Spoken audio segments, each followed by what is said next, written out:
যদি গৌর না হইত তবে কি হইত কেমনে ধরিতা দিয়ে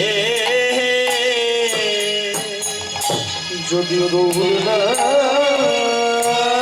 হইত কি মতি হইত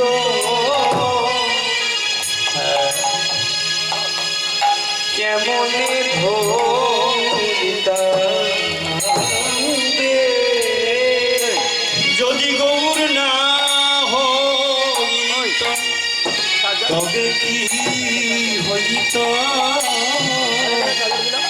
কেমনে ধরিতা আমাদের শিরধার মহিমা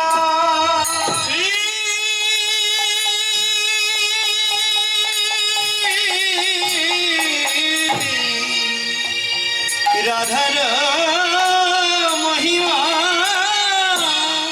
প্রেমর সীমা শ্রী রাধার মহিমা প্রেমর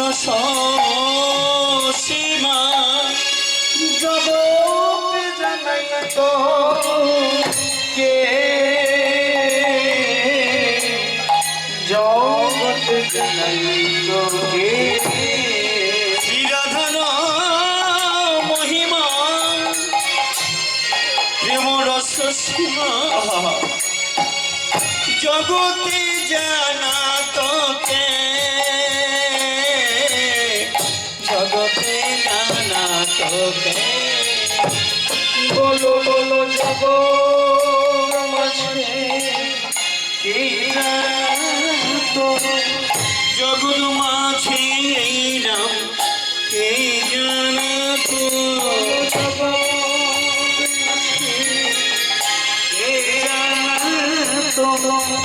জগৎ মাঝে এই নাম কে জানত আমার যদি নাই আসিত জগৎ মাঝে জানাইত গৌর যদি নাই আসিত জগৎ মাঝে এই নাম কে জানাত গৌর যদি নাই আসিত জগৎ মাঝে এই নাম কে জানাত আমার গৌর যদি নাই আসিত জগৎ মাঝে এই নাম কে জানাত আমার যদি নাই আসিত জগৎ মাঝে এই নাম কে জানাত যদি নাই আসিত জগৎ মাঝে এই নাম কে জানাত যদি কোন ব্যক্তি যদি বৈষ্ণবের চরণতলে উপবেশন করত শ্রীমদ্ ভাগবত পঠন পাঠন করিয়া থাকে বা থাকি কি হয় না অনাদি অনন্তকালে ক্লেশ পরিপূর্ণ আমাদের এই চিত্তটা পাপ দূরীভূত হয়ে ভগবানের নিত্য পাপ সদ্গতি লাভ করে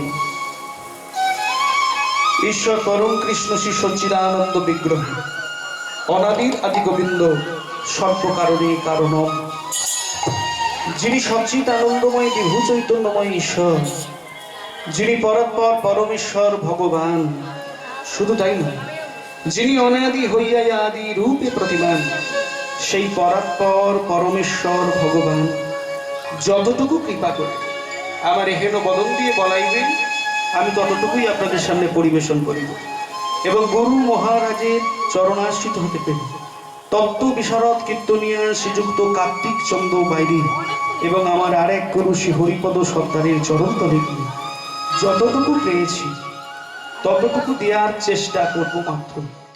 বর্তমান সময়ে টাকা পয়সা গয়না গাটি বিজয় বৈভব সবার সবই আছে গো, কিন্তু এমন একটা জিনিস, যে জিনিসটা আমাদের নেই বলে আমরা এই ভবের মেলাতে এসে নিজেদিকে মেলাবো বলে মেলাতে না পেরে আমরা শুধু চারিদিক বনবন বনবন করে ঘুরছি একটা জিনিস পাওয়ার আশা। কি সেই জিনিসটা? না সেই জিনিসটা হলো একটুখানি সুখ, একটুখানি শান্তি। তার জন্য এত কিছু করে, এত বিরাট আয়োজন, চারিদিকে এত সেবা চলছে, নানান রকম জিনিস, যেখানে যা খুশি যেখানে যাই হোক না কেন তার কারণ হচ্ছে একটাই, একটুখানি শান্তি, একটুখানি সুখ। আর আপনারা এই মুহূর্তে আমাকে যে জায়গাটায় দাঁড় করিয়ে দিয়েছেন, আপনারা হয়ে গেছেন এক একজন এই সময় রাজা পরীক্ষিত, আর আমাকে দাঁড় করিয়ে দিয়েছেন শুকদেব গোস্বামীর আসনে, তাই না? হয়তো আপনারা সত্যি সত্যি রাজা পরীক্ষিত একজন, আপনারা প্রত্যেককে একজন করে রাজা পরীক্ষিত, কিন্তু আমি কি সুখ দেব মাগো, কি সুখ দেব, বলো বলো কি সুখ দেব মাগো, কি সুখ দেব, আপনাদের কি সুখ দেব মা,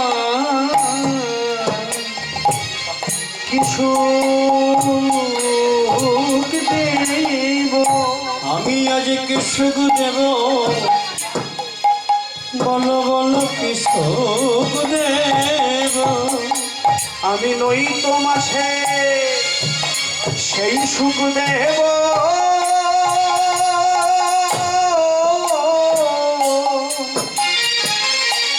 আপনাদের আমি কি সুখ দেব মা,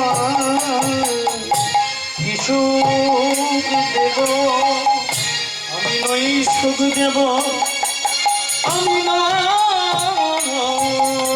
সুখ দেব, বলো বলো কি সুখ দেব, কি সুখ দেব,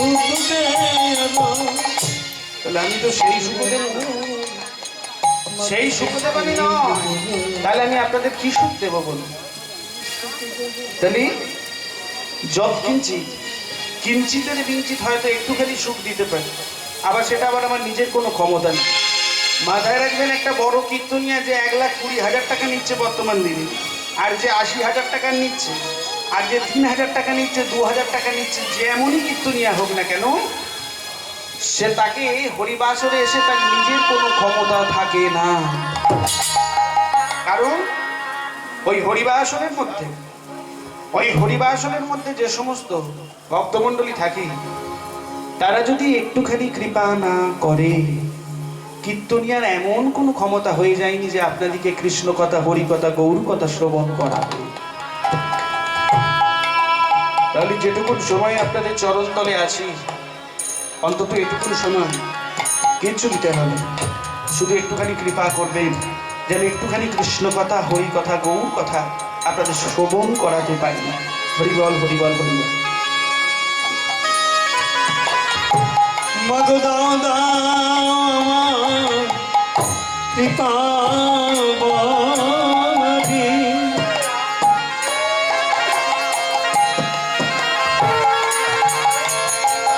যেন নীলা গানে মাগো করিতে পারি,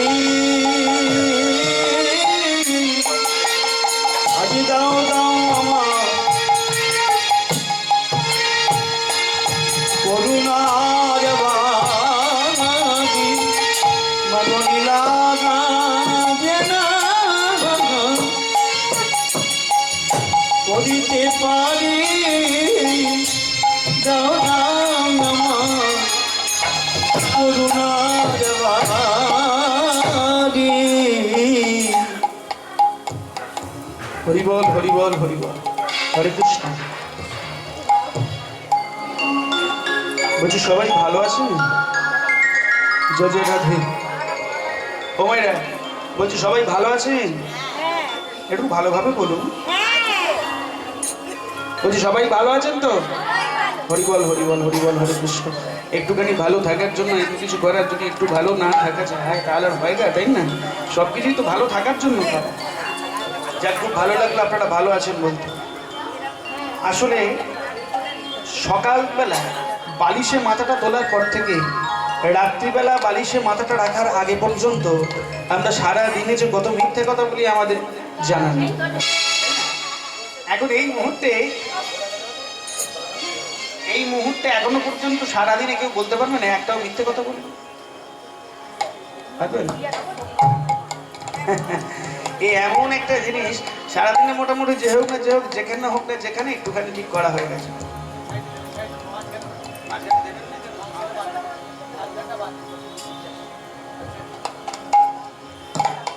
তাহলে সারাদিনে এখানে ওখানে আমরা নানান রকম, যত না পারি কম পারি বেশি পারি ভালো রকমের মিথ্যে কথা আমরা বলি। তাহলে বর্তমান এই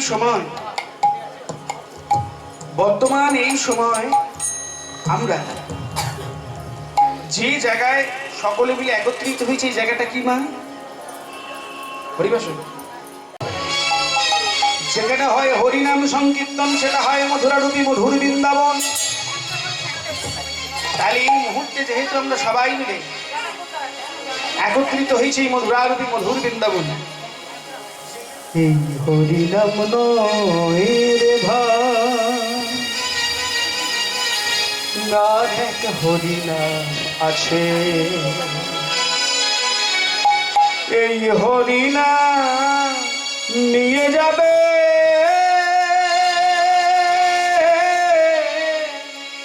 সেই হরিনামের কাছে।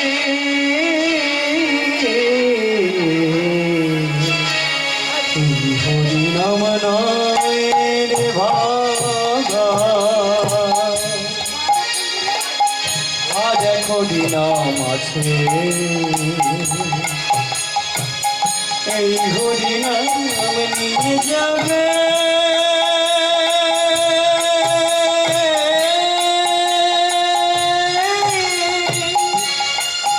সেই হরিনামের কাছে।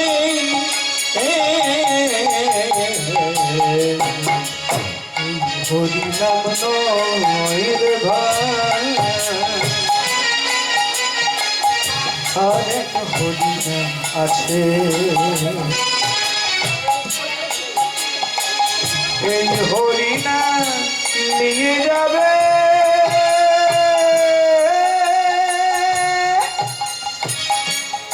সেই হরিনামের কাছে।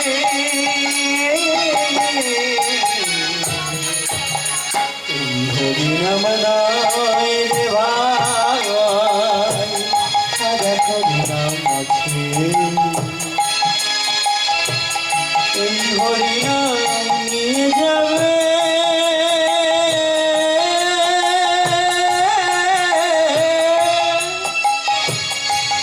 সেই হরিনামের কাছে।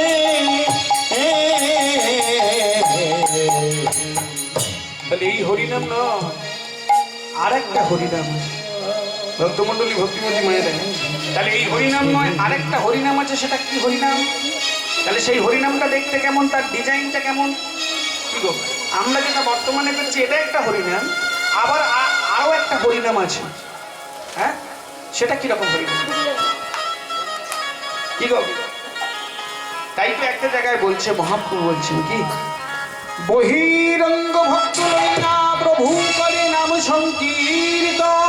প্রভু করে নাম সংকীর্তন, অন্তরঙ্গ ভক্ত লইয়া হরি হরি বল প্রভু করে রস আসান।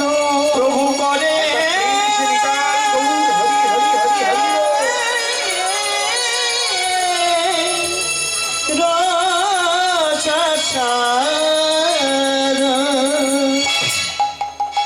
তাহলে বহিরঙ্গ ভক্ত লইয়া প্রভু করে নাম সংকীর্তন।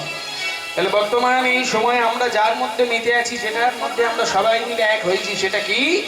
বহিরঙ্গের হরিনাম, বহিরঙ্গের কীর্তন, বাইরের কীর্তন। এছাড়া আরেকটা কীর্তন আছে। সেই কীর্তনটা কি? অন্তরঙ্গের কীর্তন, ভিতরের কীর্তন, যে কীর্তনটা কিন্তু সবাই দেখতে পাবে না। আর সেই কীর্তনটা এই হরিনামে নিয়ে যাবে ওই হরিনামের কাছে। আছে। এই হরিনামটাকে যদি আমরা ধরে থাকি তাহলে সেই হরিনামের সন্ধান আমরা একদিন না একদিন পেতে পারি।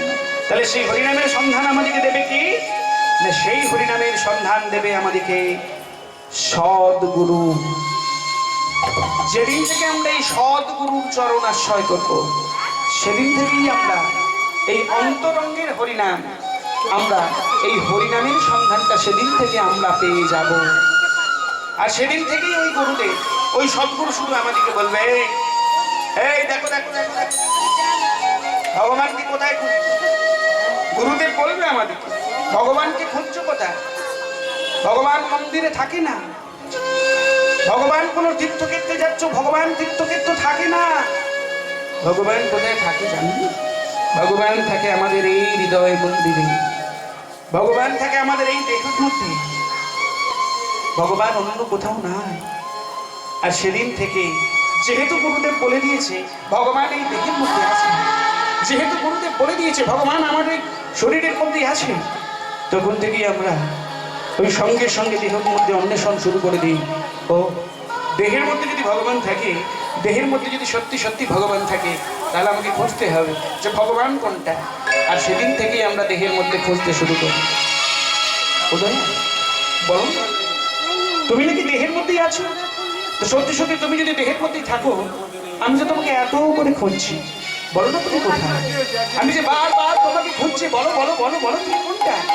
দেহের মধ্যে আছো বলছো, কিন্তু কোনটা আমি তো বুঝতে পারছি না। বলো কে তুমি?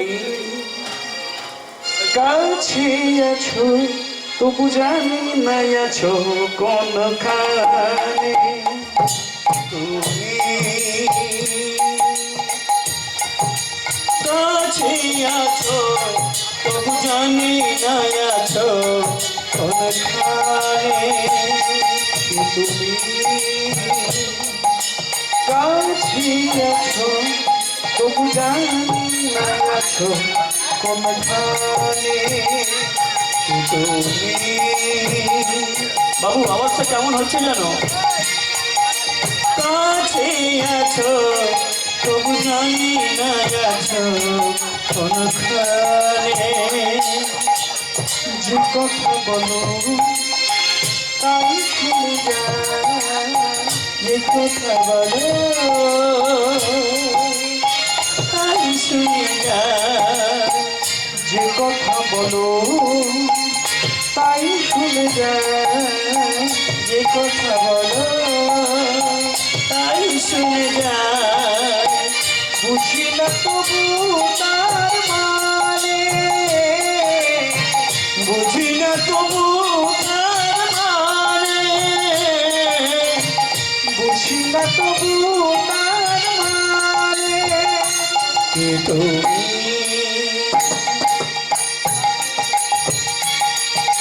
কাছে আছো তবু জানি না আছো কোনখানে। কে তুমি? কে তুমি?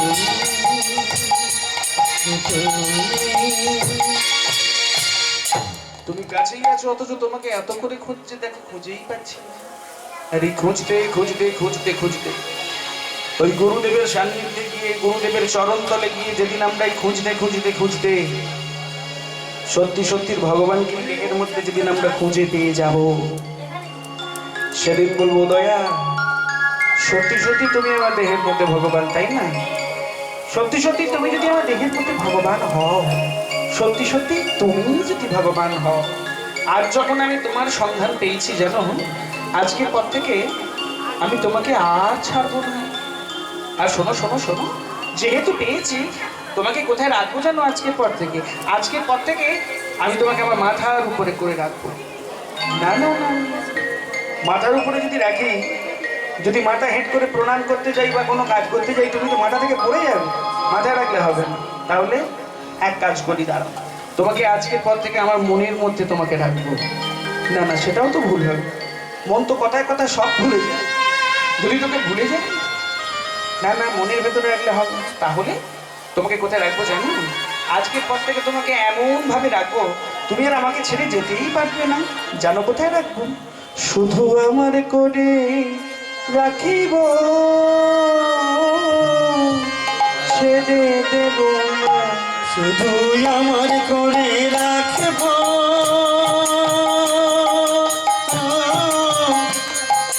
ছেড়ে দেব না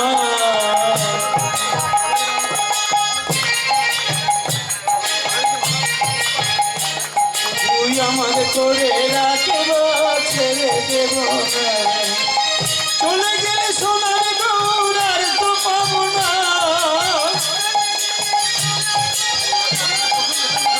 না না না ছেড়ে দেব না শুধু মাথারে রাখবো ছেড়ে দেব না শুধু বক্ষ মাঝে রাখবো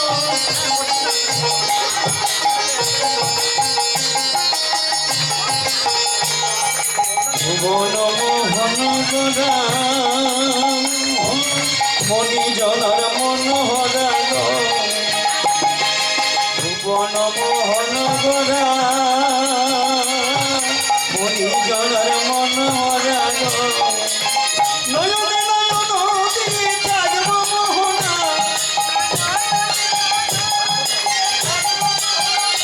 না না ছেড়ে দেব না শুধু আমার করে রাখবো ছেড়ে দেব না সবাই হাতে হাতে তালি মেরে হাত তুলে একবার সবাই মিলে চলছিল যাই গৌর হরি হরি হরি বল তুই আমার করে রাখবো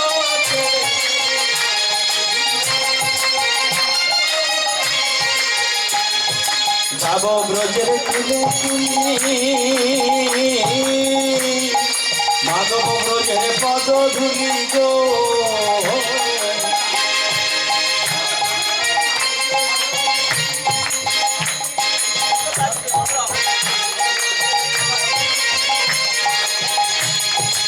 যাব ব্রজের কুলে কুলে মাধব ব্রজের পদ ধুলি গো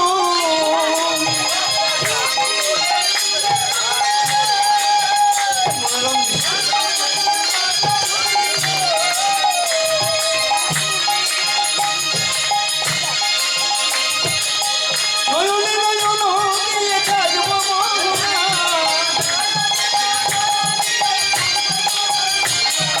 ছেড়ে দেব না শুধু মাথারে রাখবো ছেড়ে দেব না বক্ষ মাঝে রাখবো ছেড়ে দেব না আনন্দ করে সবাই মিলে বলো আমরা বলবো না তোমরা বলো আর চলছে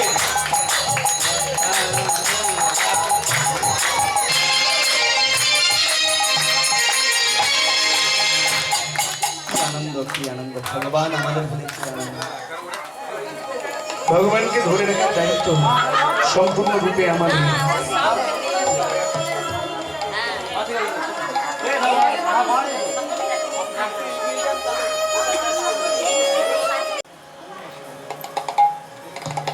সাউন্ডে হাত দিস না তারে সাধন ভজন করার সম্পূর্ণ সঠিক সময় হলো যৌবন কাল। হ্যাঁ সকাল সকাল চলে মাঠো বেলা হলে গো যৌবনেতে ভজন সাধন বৃদ্ধ হলে সব গো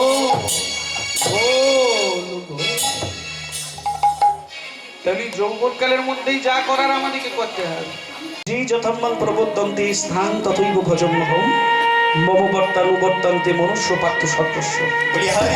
যে আমার যেমন ভাবে সাধন ভজন করে আমি ভক্তের মনোবাঞ্ছা তেমন ভাবেই পূর্ণ করি। মাথায় রাখবেন, হরিনাম করার কৃষ্ণ নাম করার ভগবানকে ডাকা কোনো সূচি অসুচি নাই।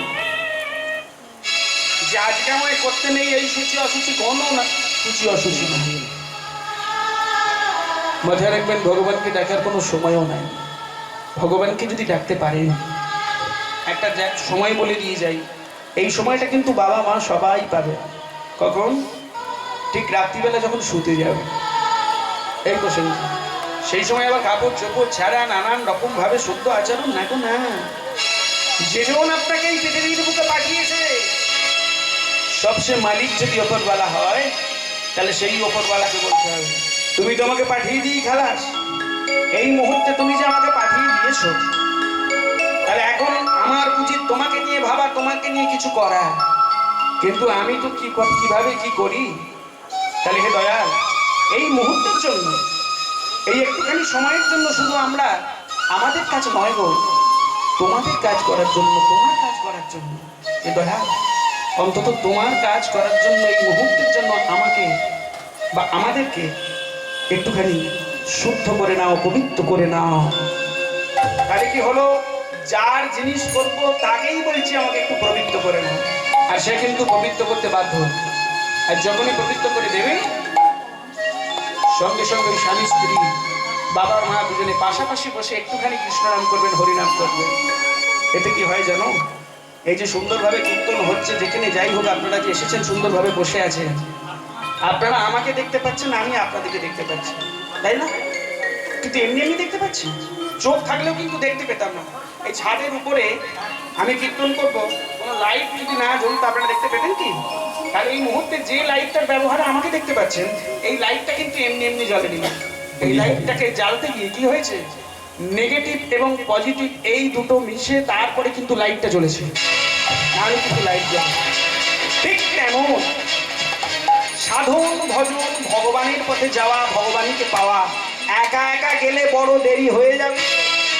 ওই বাবা মা পাশে বসে, বাবা বসবেন পাশে শক্তি হিসেবে, মাকে নেবেন, দেখবেন 15 কিলোমিটার পথ যেটা 8 ঘন্টা 30 মিনিট সময় লাগতো, সেই 15 কিলোমিটার পথ মাত্র 5 মিনিটে পৌঁছে যাবেন। একবার সেই শ্রেণীটাই গৌর প্রেমানন্দ হরি হরি হরি হরি। আমি নিশিদিন ভাবি তোদেরই ভাবনা, তোরা কি ভাবি আমারই। আমি নিশিদিন ভাবি তোদেরই ভাবনা, তোরা কি ভাবিস আমারে, তোরা কি ভাবিস আমারে। আমি নিশিদিন ভাবি তোদেরই ভাবনা, তোরা কি ভাবিস আমারে। কত ভাবরূপে শ্রীরোগে দুঃখে, কত ভাবরূপে শ্রীরোগে দুঃখে, শ্রীগত দেবী দুয়ারে আমি নিশিদিন ভাবি তোদেরই ভাবনা, তোরা কি ভাবিস আমারে। আমি তোদের কথা নিশিদিন ভেবে দিই, আর তোরা আমাকে একটু ঘুরিয়ে ভাবি করে। দাঁত থাকতে আমরা দাঁতের মর্যাদা বুঝি না। যতদিন দাঁত ছিল ততদিন ওই দাঁতকে নানান রকম ভাবে ব্যবহার করেছি, কিন্তু দেখ আজকে দাঁত নাই, আজকে শুধু সেই দাঁতের কথা চিন্তা করছি।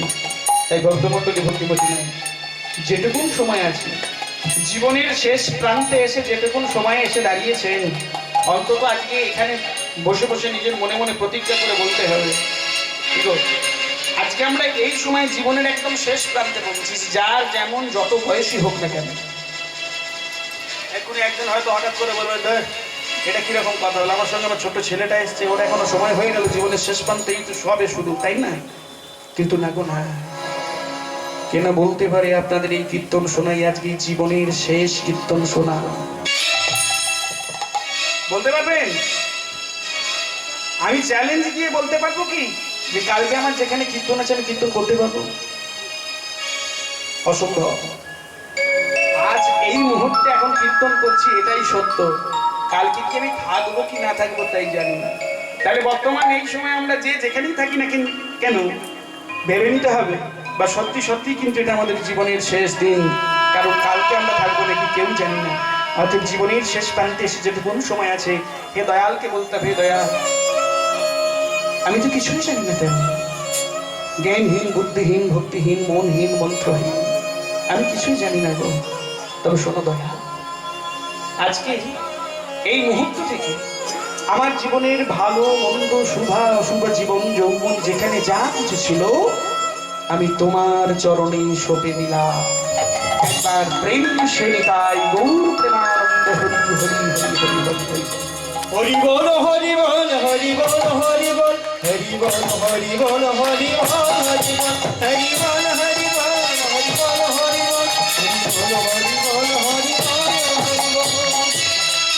হরি বল।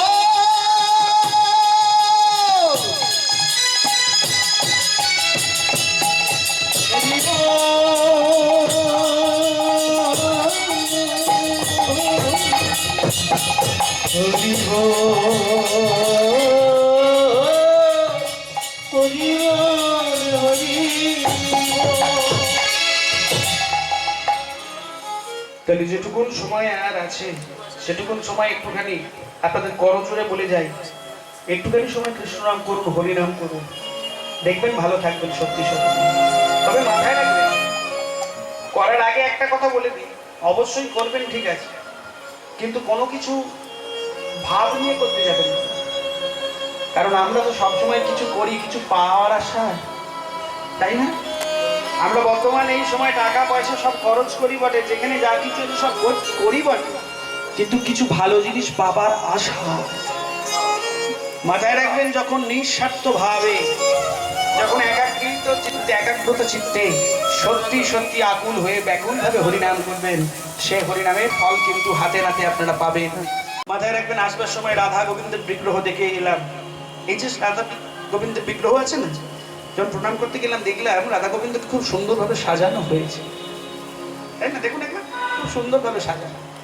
আচ্ছা ভাবুন, ভগবান কি নিজে নিজে সেজে ফেললো? কি গো বাবা?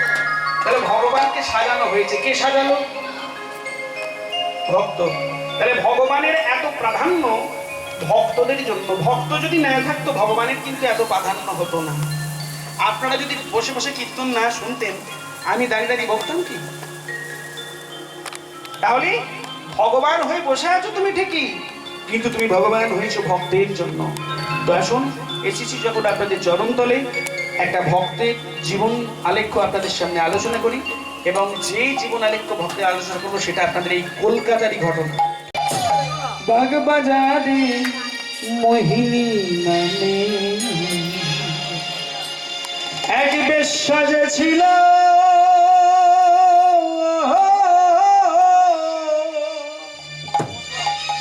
বিষ্ণুপুরের মদন মোহন তার ঘরে এলো। বাগবাজারে মোহিনী নামে এক বেশ্যা যে ছিল,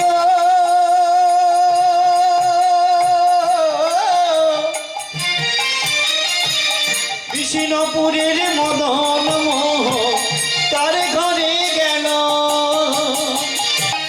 আর আজকে যার কথা বলবো তার নাম হলো মোহিনী বেশ্যা। মোহিনী বেশ্যা। সোনা দানার প্রতি বেশি আসক্ত তুমি হলে বেশ্যা, বিষয় বৈভবের প্রতি বেশি আসক্ত তুমিও হলে বেশ্যা। শারীরিক দিক থেকে একে খুশি নয়, আরো চাই আরো চাই আরো চাই আরো চাই আরো চাই, তুমিও হলে বেশ্যা। তুমিও হলে বেশ্যা।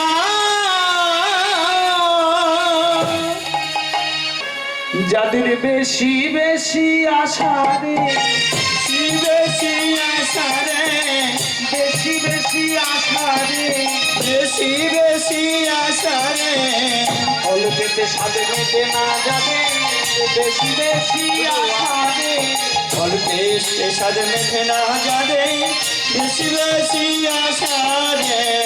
বলে যাদের অল্পেতে স্বাদ মেটে না তারা হলো বেশ্যা। ভক্তমণ্ডলী, ভক্তিমতী মায়েরা, আজকে যার কথা বলছি মোহিনী, একটু ভালো করে ভেবে দেখুন। ভগবান পায়ের নখ থেকে মাথার চুল পর্যন্ত সব সুন্দরভাবে আমাদেরকে পৃথিবীর বুকে পাঠিয়ে দিল, কিন্তু আমরা এমন হয়ে গেছি ভগবানকে যে একটিবার ডাকবো সেই সময় পর্যন্ত পাচ্ছি না। অথচ ভাবুন, একটা দেহ বিক্রিকারিনী মেয়ে ছেলে, যে মেয়ে ছেলেটা নিজের দেহকে বিক্রি করতে, সেই মেয়ে ছেলেটা ভগবানকে দর্শন করলো, সেই মেয়েটা ভগবানের দর্শন পেল। আজকের বিষয়টা হলো সেটাই। তাই এই মোহিনী, কিবা গ্রীষ্ম শরৎ হেমন্ত শীত বসন্ত, প্রতিদিন প্রতিদিন তার কাছে পাঞ্জাব, গুজরাট, তামিলনাড়ু, অন্ধ্রপ্রদেশ বিভিন্ন জায়গা থেকে ছুটে আসতো মোহিনীর কাছে, কারণ ওই মোহিনীর স্পর্শটাকে পাওয়ার জন্য। আর এদিকে মোহিনী মনে মনে বলতো, আমি যে সারাদিন এত কথা, আমি যে সারাদিন এত কুসঙ্গ খাদ্য এত করে যে খাচ্ছি, কিন্তু আমি যার জন্যই পৃথিবীর বুকে এলুম, অন্তত কিছু হোক আর নাই হোক, তার কথা আমাকে একটুখানি তো চিন্তা করতেই হবে, তাই না? কিন্তু তার কথা যে চিন্তা করবে, আমার যে সঙ্গ ঠিক নেই, আমার যে খাবারের ঠিক নেই, আমার যে কোনো কিছু ঠিক নেই, আমি তাকে ডাকবো কেমন করে? আমি যে অপবিত্র, ভক্তমণ্ডলী ভক্তিমতী মায়েরা, আমি যে অপবিত্র, আমি ডাকবো কেমন করে? কিন্তু ওই কলকাতার বাগবাজারে যে পাশে ছিল নিমতলা ঘাট, ভালো হচ্ছে তো, প্রতিদিন প্রতিনিয়ত মনে মনে ঠিক করলো মোহিনী যে দিনের বেলায় গেলে তো আমায় সবাই দেখে ফেলবে, রাত্রিবেলা, ঠিক রাতের বেলায় ওই বাগবাজারের পাশেই ছিল যে নিমতলার ঘাট, ওই নিমতলার ঘাটে যেত রাতের বেলা স্নান করতে, সবাইকে একে একে ছেড়ে দিত, আর গিয়ে ওই রাতের বেলা যখন স্নান করতে যেত, স্নান করতে গিয়ে বলতো, হে প্রথিত পাবনী গঙ্গে, সারাদিন কত কুকর্ম, কুখাদ্য, কুসঙ্গ করেছি, জানি না কত পাপ করেছি, তবে শুনেছি তোমার মধ্যে গঙ্গা স্নান করলে নাকি তার সমস্ত পাপ দূরীভূত হয়ে যায়, তাই সেই আশা নিয়ে আমি তোমার কাছে ছুটে এসেছি। হে প্রথিত পাবনী গঙ্গে, তুমি আমাকে এই মুহূর্তে একটুখানি সময়ের জন্য তুমি আমাকে পবিত্র করে নাও। ভক্তমণ্ডলী ভক্তিমতী মায়েরা এই বলে গঙ্গা স্নান করলো, আর ওই গঙ্গা স্নান করে আস্তে আস্তে আস্তে করে নিজ ভজন গৃহের দিকে এগুচ্ছে। যখন ভজন গৃহের দিকে এগুচ্ছে, ওই ভজন গৃহের সম্মুখী ছিল একটি তুলসী মঞ্চ। ওই রাতের বেলায় মোহিনী যেন বলে উঠল, আমি তো সাধন ভজন জানি না কিছু, সারাদিন এই কর্ম করি, তাহলে আমি মন্ত্রতন্ত্রও কিছু জানি না, কিন্তু কাজ তো কিছু একটা আছে, যেহেতু বাড়িতে তুলসী মঞ্চ আছে, মন্ত্রতন্ত্র আমি জানি না কিছু, তাই করবোটা কি? সঙ্গে সঙ্গে কি করলো জানি, ওই রাতের বেলা এসে ওই তুলসী মঞ্চকে 7 বার প্রদক্ষিণ করছে, কিন্তু কি বলে প্রদক্ষিণ করছে মন্ত্রতন্ত্র জানেন না। হরে কৃষ্ণ কৃষ্ণ কৃষ্ণ হরে হরে, হরে রাম রাম রাম হরে হরে, হরে কৃষ্ণ কৃষ্ণ কৃষ্ণ হরে হরে, হরে রাম রাম রাম হরে হরে। আস্তে আস্তে করে নিজ ভজন গৃহের মধ্যে প্রবেশ করলো, আর ভজন গৃহের মধ্যে প্রবেশ করে, হে নন্দের নন্দন গোকুলানন্দন কৃষ্ণ ভগবান, হে নন্দের নন্দন যশোদানন্দন কৃষ্ণ ভগবান,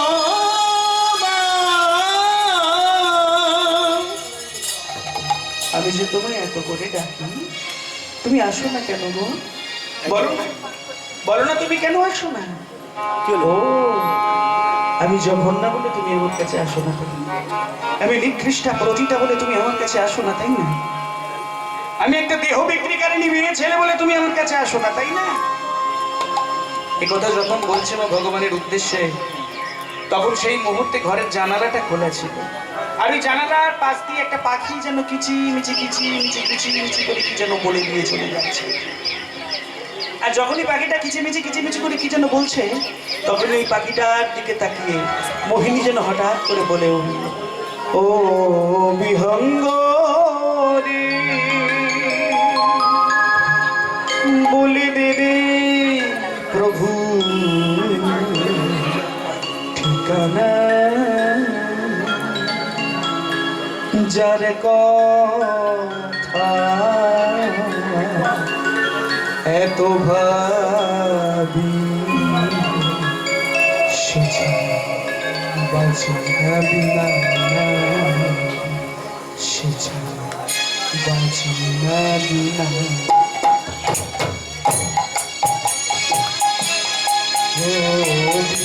বিহঙ্গরে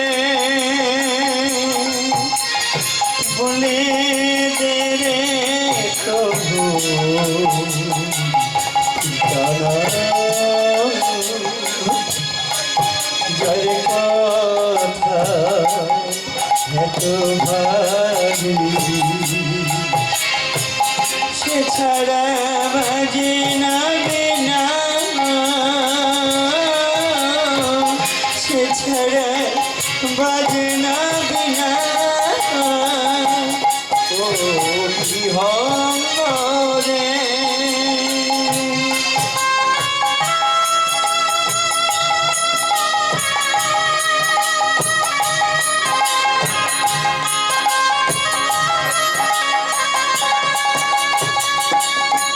তুমি বোঝো না আমি বড় একা,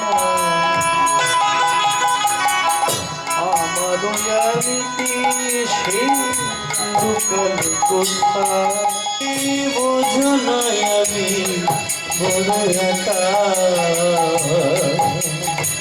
আমার আমিতে সে লুকালে কোথায়। ভরি দিল সুর এ গানে,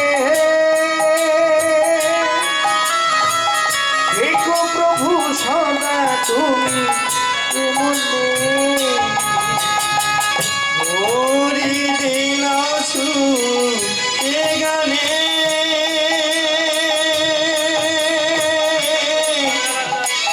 দেখো প্রভু আমরে জীবনে।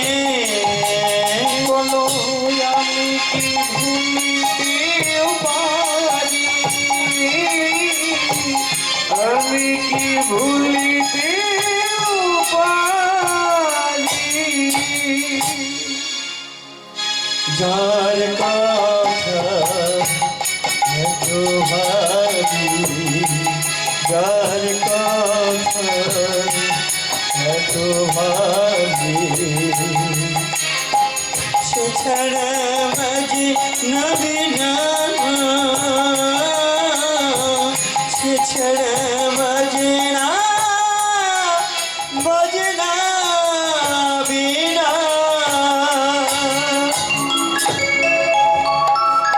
আজ থেকে যেন ভগবান বলে দিচ্ছে, রে মোহিনী ডাকার মতো ডাকলে পরে আমি কি আর আমার মধ্যে থাকি না? আমি যে ভক্তাধীন ভগবান। তবে জানিস মোহিনী, স্বর্ণকার যখন কোনো সোনাকে ক্রয় করে, ওই সোনার মধ্যে যে খাদ থাকে না, ওই খাদটাকে বাদ দিয়ে যেমন সোনাটাকে ক্রয় করে, ঠিক তেমন ভক্তের মধ্যে যতক্ষণ খাদ থাকে আমি যে ভক্তের কাছে যেতে পারি না। তবে জানিস মোহিনী, তোর কাছে আমি অবশ্যই যাব, তোর কাছে আমি অবশ্যই যাবো রে, অবশ্যই যাব। তাই ভক্তমণ্ডলী ভক্তিমতী মনে নেন, ভগবান কিন্তু মোহিনীকে দর্শন দেওয়ার জন্য এসেছিলেন, তবে সরাসরি মোহিনীর কাছে এলেন না। এই মোহিনীর উদ্দেশ্যে ভগবান এলেন কোথায়? বাঁকুড়া জেলার বিষ্ণুপুর থানার বিষ্ণুপুর গ্রামে। এই বিষয়টাকে আস্বাদন করতে গেলে আগে জানতে হবে ভগবান ওই বিষ্ণুপুরে এলেন কেমন ভাবে। তৎকালীন সময় গয়া যুদ্ধ বলে একটা যুদ্ধ হতো না, এবং ওই গয়া যুদ্ধে এক ক্ষত্রিয় রমণীর স্বামী গিয়েছিলেন, এবং যখন যুদ্ধক্ষেত্রে যাচ্ছে তখন বলে যাচ্ছে, শোনো আমি কিন্তু এই যুদ্ধের মধ্যে যাচ্ছি, তুমি কোনো চিন্তা করো না।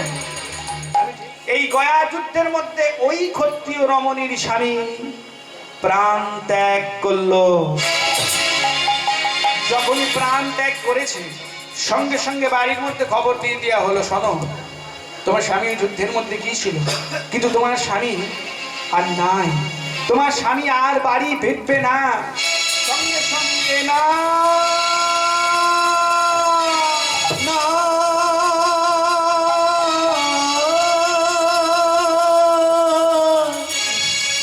বিনা মেঘে বাজ হেনে হয়,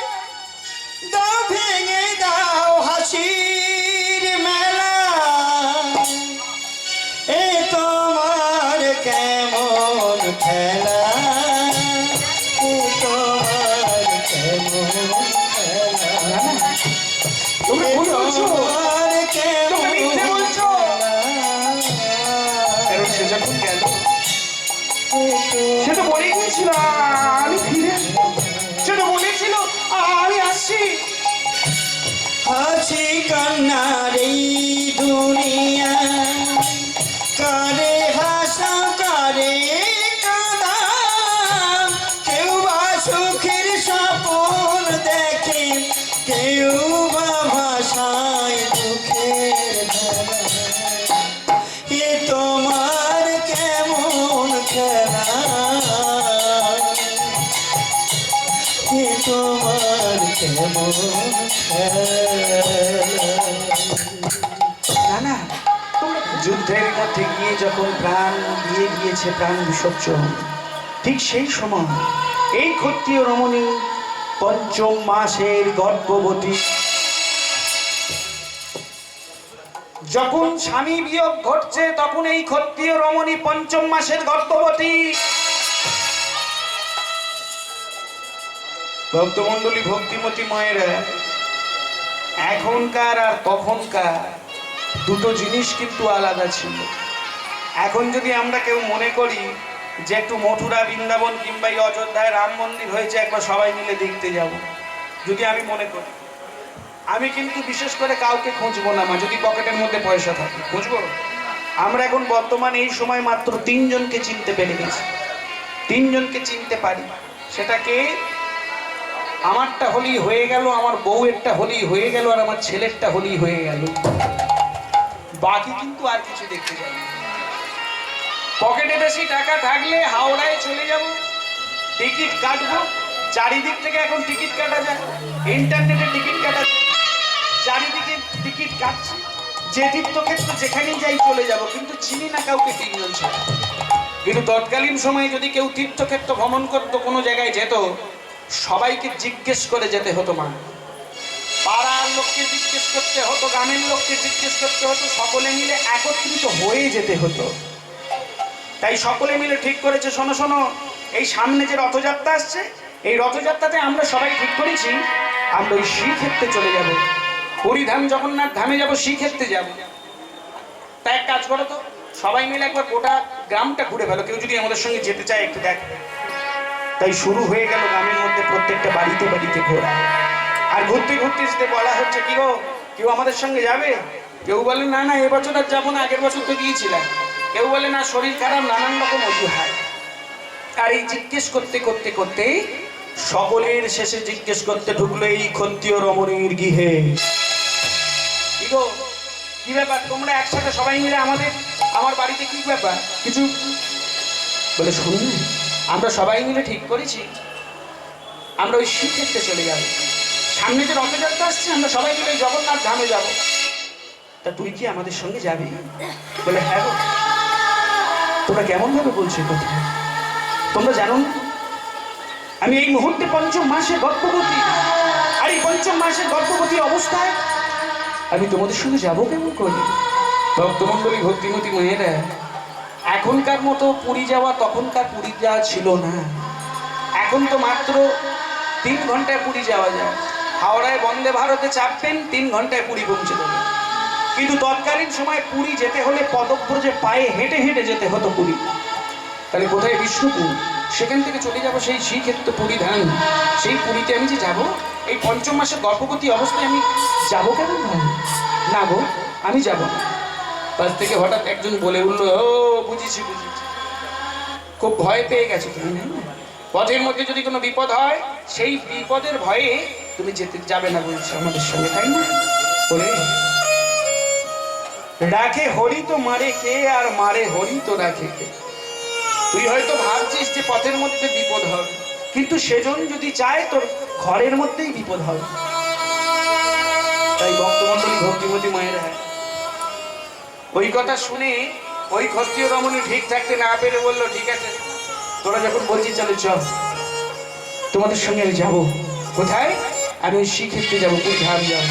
বলে সবাই মিলে একত্রিত হয়েছে মা, আর একত্রিত হয়ে ওই পুরী ধামে যাওয়ার জন্য, জগন্নাথ ধামে যাওয়ার জন্য অগ্রসর হবে বলে সকলে মিলে প্রস্তুতি নিয়ে আর পথের মধ্যে বেরিয়ে চলেছে কোথায়? শ্রীক্ষেত্রে। জয় জয় জগন্নাথ কি, সবাই জয় জয় জগন্নাথ কি, জয় জয় জগন্নাথ কি জয় জগন্নাথ জয় জগন্নাথ জয় জগন্নাথ জয় জগন্নাথ।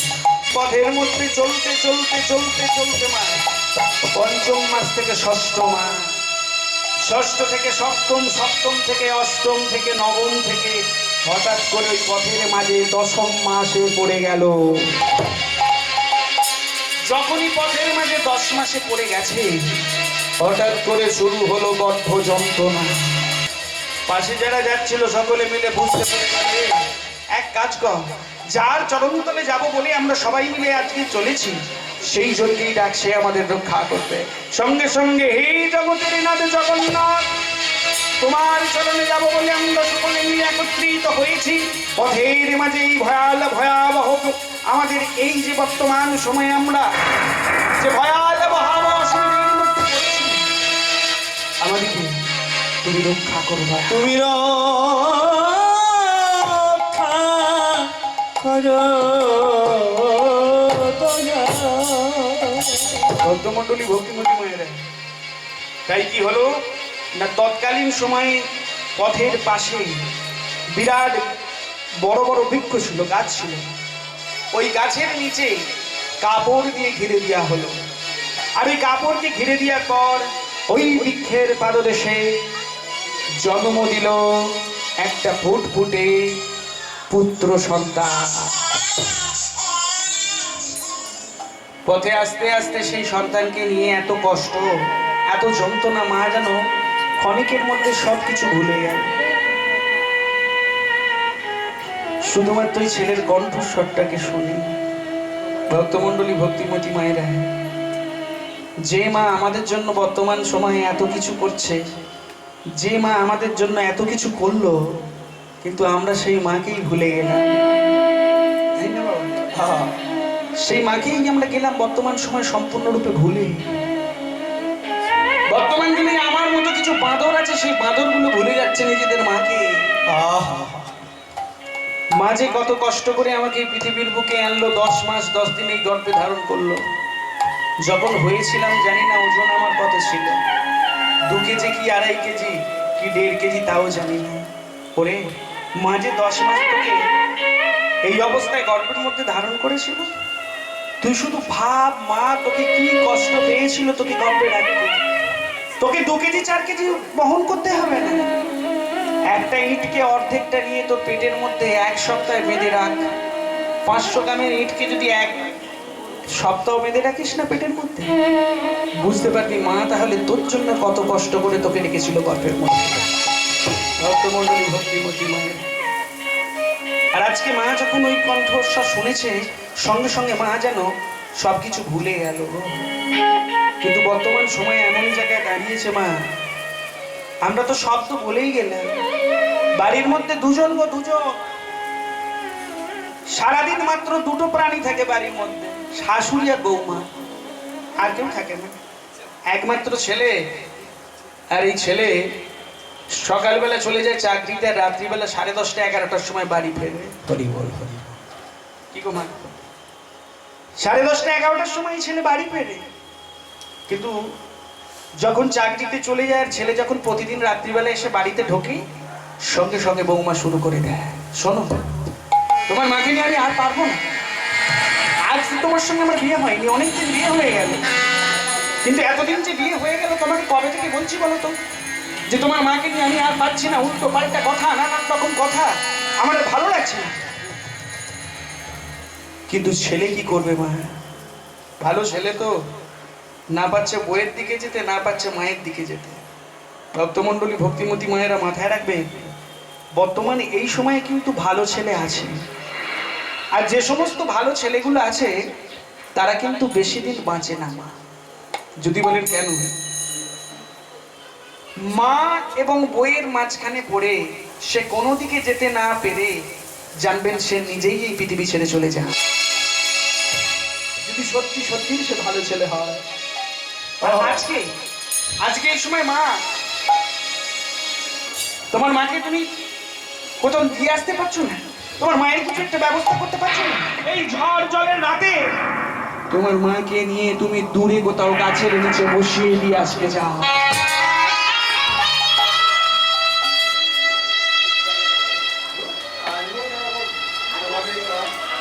আস্তে আস্তে করে ছেলে দেখলো করার তো কিছু নেই, কারণ মা তো আর কদিন বাঁচবে গো, অবস্থা খারাপ। যাকে নিয়ে আমায় থাকতে হবে তার কথাটা আমাকে শুনতে হবে। তাই আজকে ছেলে কি করেছে জানি, ওই মাকে ভালো করে নিজের কোলের মধ্যে তুলে নিয়েছে। নিজের কোলের মধ্যে যখনই তুলেছি, এই ঝড় জলের রাতে ওই মাকে কোলের মধ্যে তুলে নিয়ে আস্তে আস্তে আস্তে করে 6 থেকে 7 কিলোমিটার দূরে একটা জঙ্গলের মধ্যে আসে তার কাছে নিয়ে যাচ্ছে মাকে। আর মাকে যখন কোলের মধ্যে তুলে নিয়ে যাচ্ছে, মা জানো ওই যতবার বিদ্যুৎ চমকাচ্ছে, যতবার আকাশে বজ্রঘাত বিদ্যুৎটা চমকাচ্ছে, ততবার মায়ের মুখে যখন আলোটা পড়ছে, মা ওই নিজের ছেলেকে দেখে ততই হাসছে। এই ঝড় জলের রাতে যত মুখে আলোটা পড়ছে ততই মা যেন হেসে উঠছে। আর এই অবস্থায় যেতে যেতে যেতে যেতে যখন ওই বৃক্ষের পাদদেশে নিচে ওই গাছের নিচে নিয়ে গিয়ে মাকে বসিয়েছে,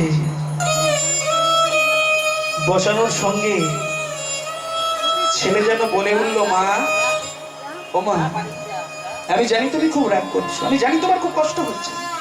আচ্ছা মা, তোমায় একটা কথা জিজ্ঞেস করবো। বল খোকা, কি কথা বল। আচ্ছা মা, যখন আমি তোমাকে কোলের মধ্যে নিয়ে, যখন আমি তোকে কোলের মধ্যে নিয়ে তোমায় যখন আমি আসছিলাম, পথের মাঝে হঠাৎ করে তুমি আমাকে দেখছিলে আর হাসছিলে কেন বলতে পারো? তুমি আমাকে দেখে অত করে হাসছিলে কেন? সঙ্গে সঙ্গে মা যেন বলে উঠল, রে খোকা, এই জীবনে তোর সাথে আর কোনোদিন দেখা হবে নাকি আমি তো জানি না। এই জীবনে তোর সঙ্গে আমার কোনোদিন দেখা হবে নাকি আমি তো জানি না। কবে যে তোর সঙ্গে আমার জীবনের শেষ দিনে আর দেখা হবে নাকি সেটাও জানি না। কিন্তু যতক্ষণ তুই আমাকে কোলের মধ্যে কোলে করে নিয়ে আসছিলিস, আমি কি ভাবছিলাম জানিস, যে গর্ভের মধ্যে তোকে আমি 10 মাস 10 দিন রেখেছি, তুই তো আমাকে কোলের মধ্যে নিয়েছিলিস যে নারীটা, সেই নারী যে গর্ভে রেখেছিলাম সেই গর্ভের মধ্যেই তুই আমাকে কোলে করে নিয়ে যাচ্ছিলিস। তাই তো আমি তোর মুখটা দেখছিলাম আর হাসছিলাম, আর বারবার মনে হচ্ছিল আমার সন্তান আমার কাছেই আছে। তখন তো একটিবারও আমি মনে করিনি যে তুই আমার এখানে রেখে দিয়ে চলে যাবি। আমি বারবার ভেবেছিলাম যে তুই আমার কাছেই থাকছিস, আমার কাছেই থাকবি। তাই তো আনন্দে খুব হাসছিলাম রে, আনন্দ পেয়ে আমি গোটা রাস্তায় হাসছিলাম। আস্তে আস্তে করে মাকে বলে উঠল, মা গো, ও মা, এবার আমি যাই, তুমি আমাকে ক্ষমা করো মা, কারণ তুমি যদি ক্ষমা না করো আমি তো তোমার করে। মা তার ছেলেকে সবসময় ক্ষমা করে। ওরে খোকা শোন, দোষ তো তোর নেই, বল দোষ তোর নেই। তোর মনে পড়ে, তোর মনে পড়ে খোকা, মনে পড়ে একটা সময় ছিল তুই যখন খুব ছোট ছিলিস, আর ওই ছোট থাকার সময় তুই যখন খুব ছোট, তোকে যখন কিছু খাওয়াতে যাচ্ছিলাম, তোকে যখন দুটো কিছু খাওয়াচ্ছিলাম তুই কিছু খাচ্ছিলিস, যখন খাওয়াচ্ছিলাম তুই তো খাচ্ছিলিস না। দুটো ভাতকে খাওয়ানোর জন্য, অল্প কিছু ভাতকে খাওয়ানোর জন্য একটা বাটির মধ্যে চটকে ছিলাম, হাতে করে চটকে চটকে, একটা গিলাসের পিছনের দিক করে ভালো করে চটকে চটকে তোকে শুধু খাওয়ানোর জন্য গোটা পাড়াময় ঘুরেছিলাম, তুই খাসনি বলে। আর আজকে আমি, আজকে ঠিক তেমন ভাবেই কাটছে, তুই দুটো খেতে দিসনি বলে। ওরে খোকা, মনে পড়ে তো, তোর মনে পড়ে যেদিন আমার খুব, যেদিন রাত্রিবেলা তোর খুব জ্বর এসেছিল, সারা রাত ঘুমোসনি, তোর পাশে বসেছিলাম। জানিস খোকা, জানিস একটা সময় গেছে, যে সময়টায় দুর্গাপুজোয় সবার ছেলে নতুন নতুন জামা কাপড় পরেছে, কিন্তু তুই পড়তে পারিসনি বলে। জানিস তোর বাবার অবস্থা তো ভালো না। ঠিক তখন এই ছোটবেলায় তোকে শুধু জামা কাপড় কিনে দেওয়ার জন্য, পুজোতে একটা শুধু জামা কাপড় নতুন কিনে দেওয়ার জন্য 5টা বাড়িতে আমি বাসন মাজতে গিয়েছিলাম। সেগুলো ভেবে বড্ড মনে পড়ে খোকা, জানিস যে তুই আমার সেই খোকা তো, তুই আমার সেই খোকা তো মা। ও মা, এবার আমি আসি, এবার তুমি আমায় ছেড়ে দাও, এবার আমি আসি। ওরে খোকা, তুই যখনই বলছিস আমি আসি, আমি যাব, তখন থেকে যেন আরো কষ্টটা বাড়ছে। তুই যে আমাকে বসিয়ে দিয়ে চলে যাচ্ছিস এর জন্য আমার কোনো কষ্ট নেই, তুই যে আমাকে গাছের নিচে রেখে যাচ্ছিস এর জন্য আমার কোনো কষ্ট নেই, আমার কোনো কষ্ট হচ্ছে না। তাহলে মা তুমি আমায় যেতে দিচ্ছ না কেন? ওরে, তুই যখন থেকে আমাকে আমাকে কোলের মধ্যে নিয়ে তুই যখন গাছের নিচে যেটুকু সময় এসেছিলিস, যখন কোলে করে নিয়ে আসছিলিস তখন এত কষ্ট হয়নি। এখন কেন কষ্ট হচ্ছে জানিস? এখন যে আকাশটা আগের মতো স্বাভাবিক হয়নি। তুই যে আমাকে 7 কিলোমিটার পথ হেঁটে হেঁটে তুই যে আমার গাছের নিচে রেখে দিয়ে গেলি, কিন্তু তোকে তুই 7 কিলোমিটার পথ আবার হেঁটে হেঁটে বাড়ি ফিরতে হবে রে। দেখ না, দেখ আকাশটা বোধহয় আবার বজ্রপাত পড়ছে, আবার ঝড় উঠেছে। আমার জন্য চিন্তা আমি করি না, আমি এখনো গাছের নিচে বসে বসে শুধু চিন্তা করছি এই 7 কিলোমিটার পথ তুই যে পায়ে হেঁটে যাবি, পথে তোর কোনো বিপদ হবে না তো রে খোকা। খোকা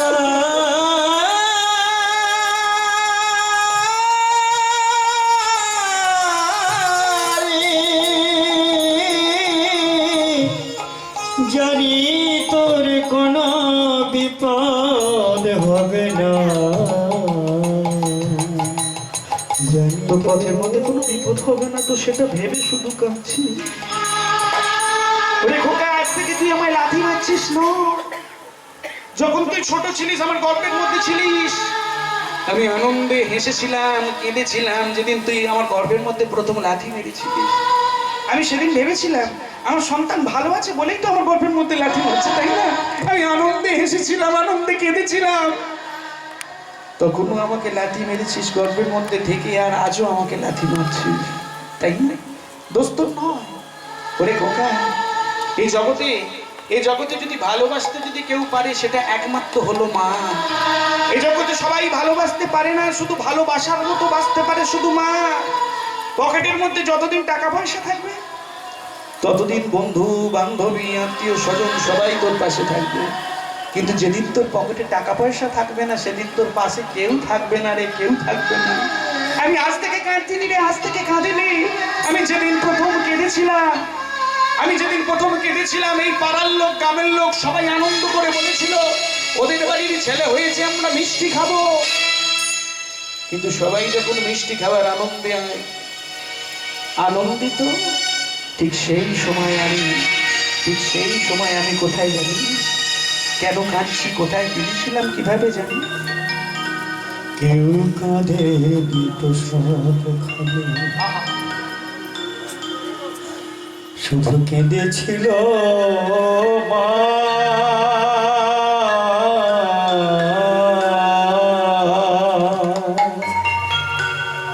মায়ের অন্তরে খোকা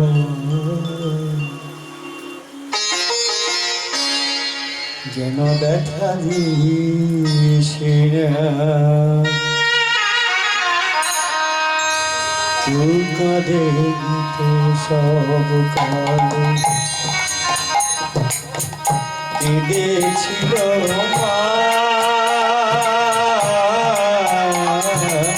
মায়ের অন্তরে যেন ব্যথা দিও না।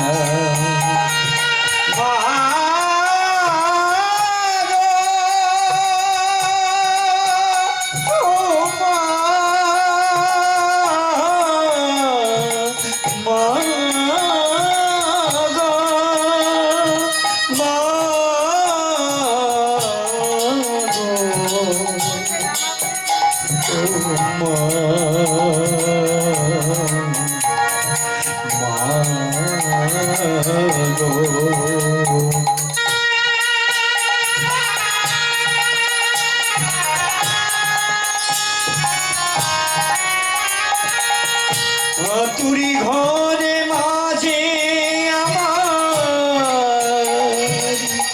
দুধি খাওয়াই তো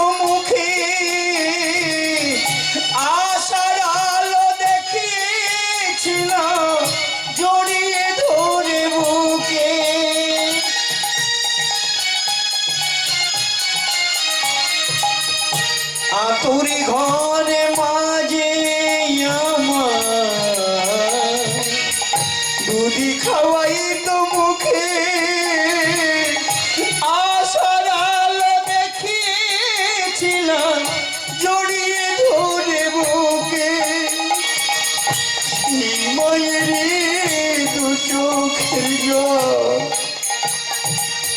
শুনতে পারি না মায়ের অন্তরে যেন ব্যথা দিও না সবাই মিলে পরিচয় গাই।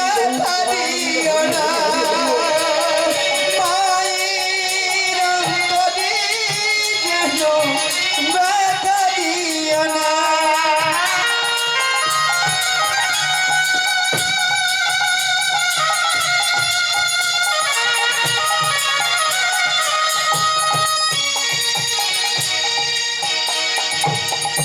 মনির দুঃখ কেউ বোঝে না মা ছাড়া সংসারে মায়ের ঋণ শোধ হবে না সারা জন্ম ধরে খোকারে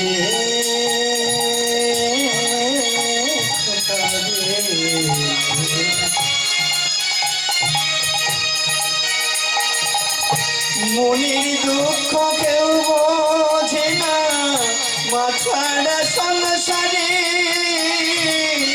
মায়ের ঋণ শোধ হবে না সারা জন্ম ধরে হরি বলে তো সেই জিতু হরি বলে তো সেই জিতু মা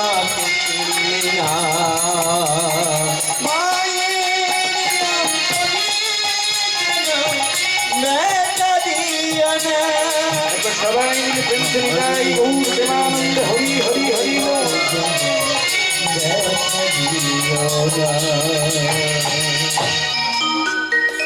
এই ভক্তমন্ডলী ভক্তিমতী মনে মাথায় রাখবেন, এই মা বাবার জায়গাটা, শ্বশুর শাশুড়ির ব্যাপারটা যতক্ষণ না ঠিক থাকে, যতই কীর্তন শোনেন রাত জেগে, যতই কীর্তন করেন আর ভগবানের মূর্তি এনে যতই সন্দেশ গুজিয়া আপেল ভালো ভালো জিনিস ভগবানকে খাওয়ান, মাথায় রাখবেন এই সঠিক সত্য গোড়াটাকে আমরা যদি ঠিকঠাক না ধরে রাখতে পারি, আমরা যতই ওই গোড়াকে ধরার চেষ্টা করি, ওই গোড়া কিন্তু আমাদেরকে ধরা দেবে না।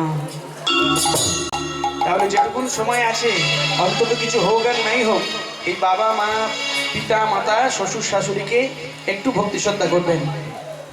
তাই আজকে যখনই ওই সন্তান হয়েছে পথের মাঝে, তৎকালীন সময় কিছু গোড়ামি নিয়ম ছিল, যে নিয়মের জন্য ওই সন্তানকে নিয়ে মা ফিরতে পারছে না বিষ্ণুপুরে, আবার এই সন্তানকে নিয়ে চলে যেতে পারছে না ওই শ্রীক্ষেত্র পুরীধামে। তাহলে এই সন্তানের হবে কি? বলে শোনো, যার চরণতলে যাব বলে আমরা বেরিয়েছি, আর পথের মাঝে যেখানে জন্ম হয়েছে, চলো তার উদ্দেশ্যে এই বৃক্ষের পাদদেশে আমরা একে রেখে দিয়ে তার চরণতলে রেখে আমরা আবার পুনরায় ওই বিষ্ণুপুরের দিকে রওনা হই। তাই ওই বৃক্ষের পাদদেশে ওই সন্তানকে রেখে দিয়ে আবার তারা কোথায়? ওই শ্রীক্ষেত্রের দিকে রওনা দিল। জয় জয় জগন্নাথ কি, জয় জয় জগন্নাথ কি, জয় জয় জগন্নাথ কি। এদিকে যখন তারা চলে গেল জগন্নাথ ধামে, কিন্তু এদিকে আস্তে আস্তে আস্তে করে সন্ধ্যা নেমে এলো। প্রকৃতির নিয়ম অনুযায়ী সন্ধ্যার পর রাত নেমে এলো। এদিকে রাত বাড়তে শুরু করলো। ভক্তমন্ডলী ভক্তিমতী মায়েরা, যে অরণ্য ছিল রাস্তার দুধারে, সেই অরণ্যে কিন্তু হিংস্র হিংস্র জন্তু জানোয়ারও ছিল। হঠাৎ করেই মানুষের গন্ধ পেয়ে ওই অরণ্যের মধ্য থেকে সবার প্রথম, সকলের প্রথম শৃগাল বেরিয়ে এলো। আস্তে আস্তে করে ওই শৃগালটা ওই ছোট্ট শিশুটার কাছে এগিয়ে গেল, কিন্তু কিছু না করে 4 বার তাকে ঘুরে আবার সে নিজের জায়গায় চলে গেল। তারপরে আসছে সিংহ। এই আমি হলাম বনের রাজা, আমার কাছ থেকে তোকে কেউ বাঁচাতে পারছে না। আস্তে আস্তে এগিয়ে আসছে ওই সত্য জাতকে, আস্তে আস্তে করে ভক্ষণ করবে বলে এগিয়ে এসে তারও যেন মতিভ্রম হয়ে হঠাৎ করে সেও চারবার তাকে ঘুরেই নিজের জায়গায় চলে গেল। সকলের শেষে আস্তে আস্তে করে এরকম আস্তে আস্তে সবার শেষে আসছে বাঘ। রাখে হরি তো মারে কে, আর মারে হরি তো তাদের রাখে কে। আস্তে আস্তে করে সকাল হয়ে গেল। যখনই সকাল হয়ে গেল তৎকালীন সময় কিছু বর্গ ক্ষত্রিয় মায়েরা অরণ্যের মধ্যে যেত কাঠ আর মধু সংগ্রহ করতে। এক বর্গ ক্ষত্রিয় মা ওই অরণ্যের মধ্যে প্রবেশ করেছে কাঠ আর মধু সংগ্রহ করবে বলে, আর যখনই অরণ্যের মধ্যে পাটা রেখেছে সঙ্গে সঙ্গে একটা কান্নার শব্দ শুনতে পেয়েছে। কি ব্যাপার?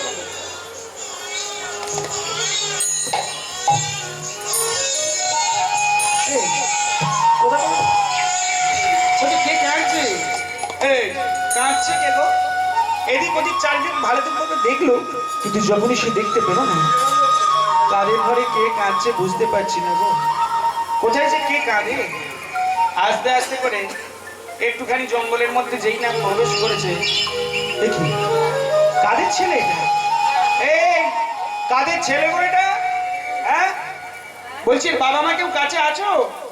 সঙ্গে সঙ্গে ভগবান যেন মাথার মধ্যে একটা বুদ্ধি দিয়ে দিলে, তোদের পাড়ার সেই ব্রাহ্মণ ব্রাহ্মণী যাদের প্রায় 16-17 বছর বিবাহ হয়ে গেল এখনো পর্যন্ত সন্তান সন্ততি হলো না, জানা তাদের কোলে একে তুলে দিকে যা, তারা দেখবি একে পরম আদরে মানুষ করবে।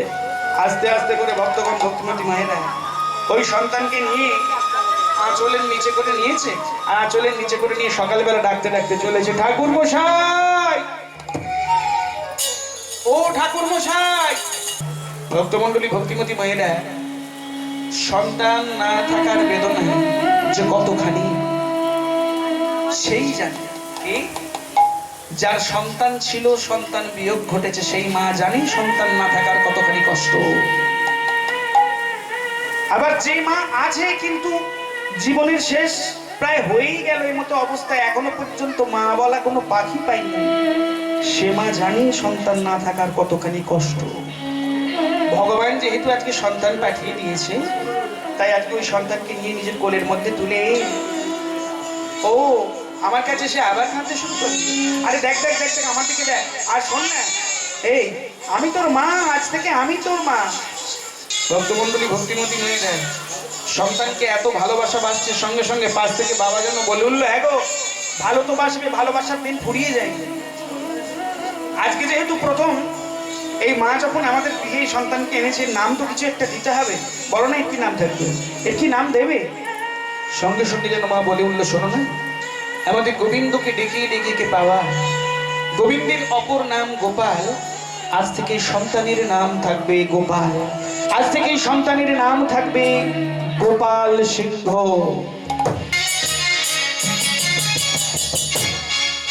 আস্তে আস্তে এই সন্তান নবকিশলয়ের ন্যায় বর্ধিত হতে লাগলো, আস্তে আস্তে বড় হচ্ছে। কিন্তু এমন একটা দিন এলো, এই সন্তান তখন পঞ্চম বর্ষের, 5 বছরের গোপাল।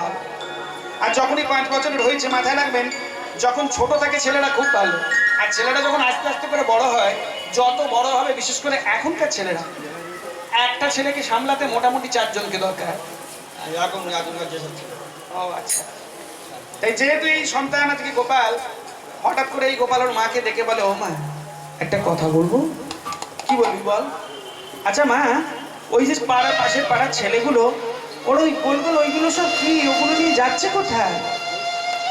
ও মায়েরা, পাশের পাড়ার ছেলেরা সবাই জাল নিয়েছে, আর জাল নিয়ে ওই বিষ্ণুপুরেরই একটা নদী ছিল, যে নদীটার নাম হলো বাঁকা নদী, ওই নদীর মধ্যে সবাই মিলে মাছ ধরতে যাচ্ছে। আজকে ওই মা কি করেছে, একটা ছোট্ট জাল তৈরি করে দিয়েছে ওই গোপালকে, আর ওই পাশের পাড়ার ছেলেদের সঙ্গে এই জালকে নিয়ে গোপাল চলেছে কোথায়?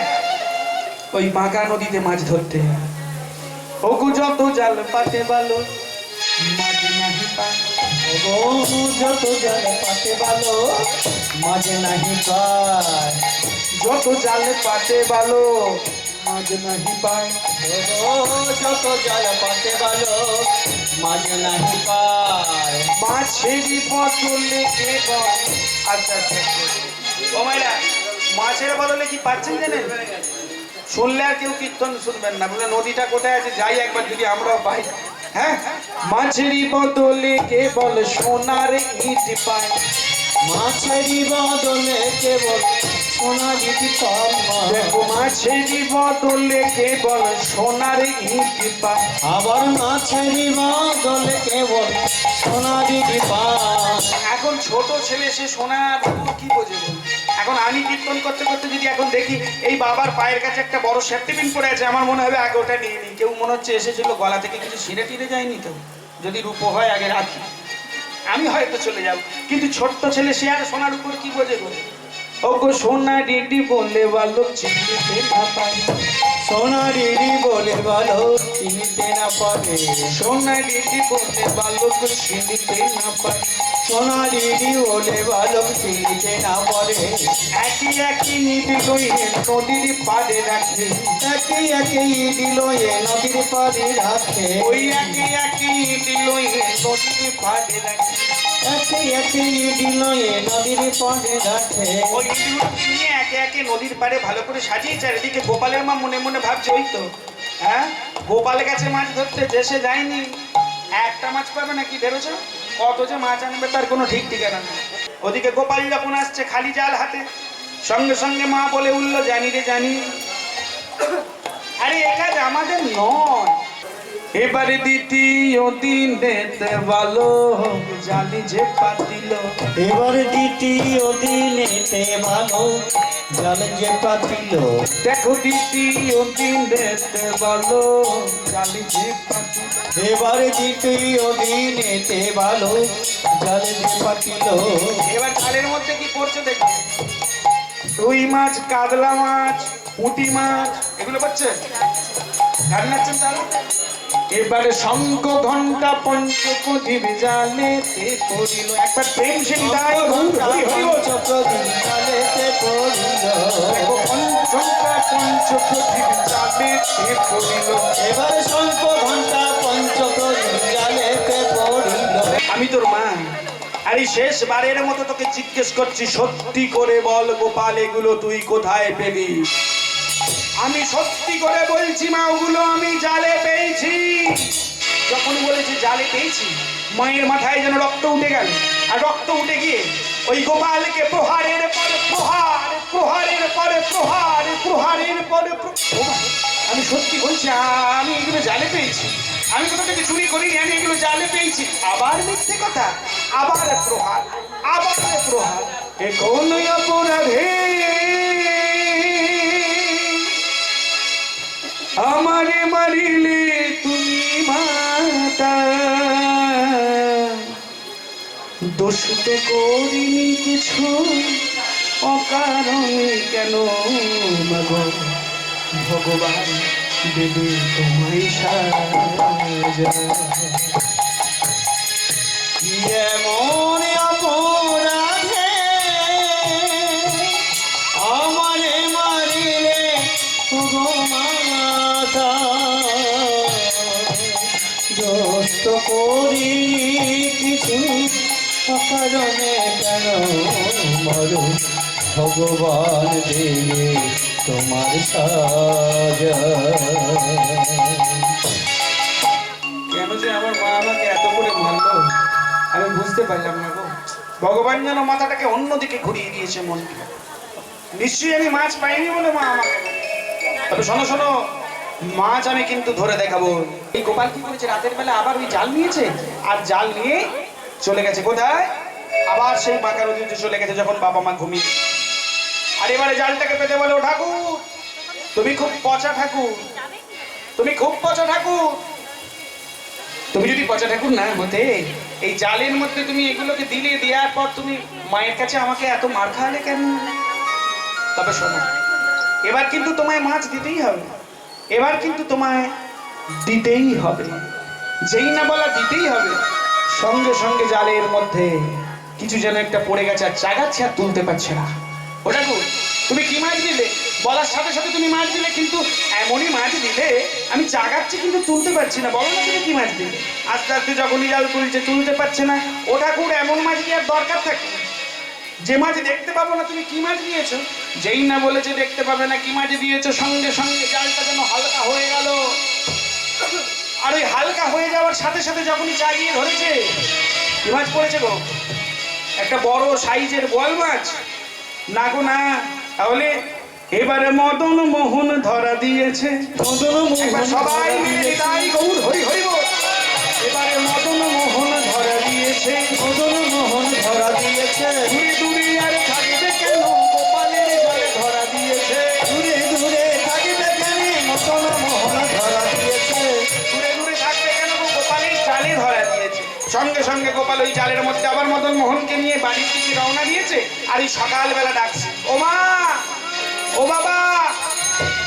এই, কালকে কি রাত্রিবেলাকে তুমি যে গোপালকে অত করে শাসন করলে, অত করে প্রহার করলে, তারপর কি ঘুমোয়নি না কি বললেন? গোপালের গলা। সঙ্গে সঙ্গে যখনই ঘরটা খোলা হয়েছে মাঝে সঙ্গে, এই তুই রাত্রিবেলা ঘুমাসনি? ও বাবা দেখো না আমি কি পেয়েছি। মানে কি পেয়েছি দেখি। জালটাকে যখন খুলে দিয়েছে মা, জালটা খুলে দেওয়ার সঙ্গে সঙ্গে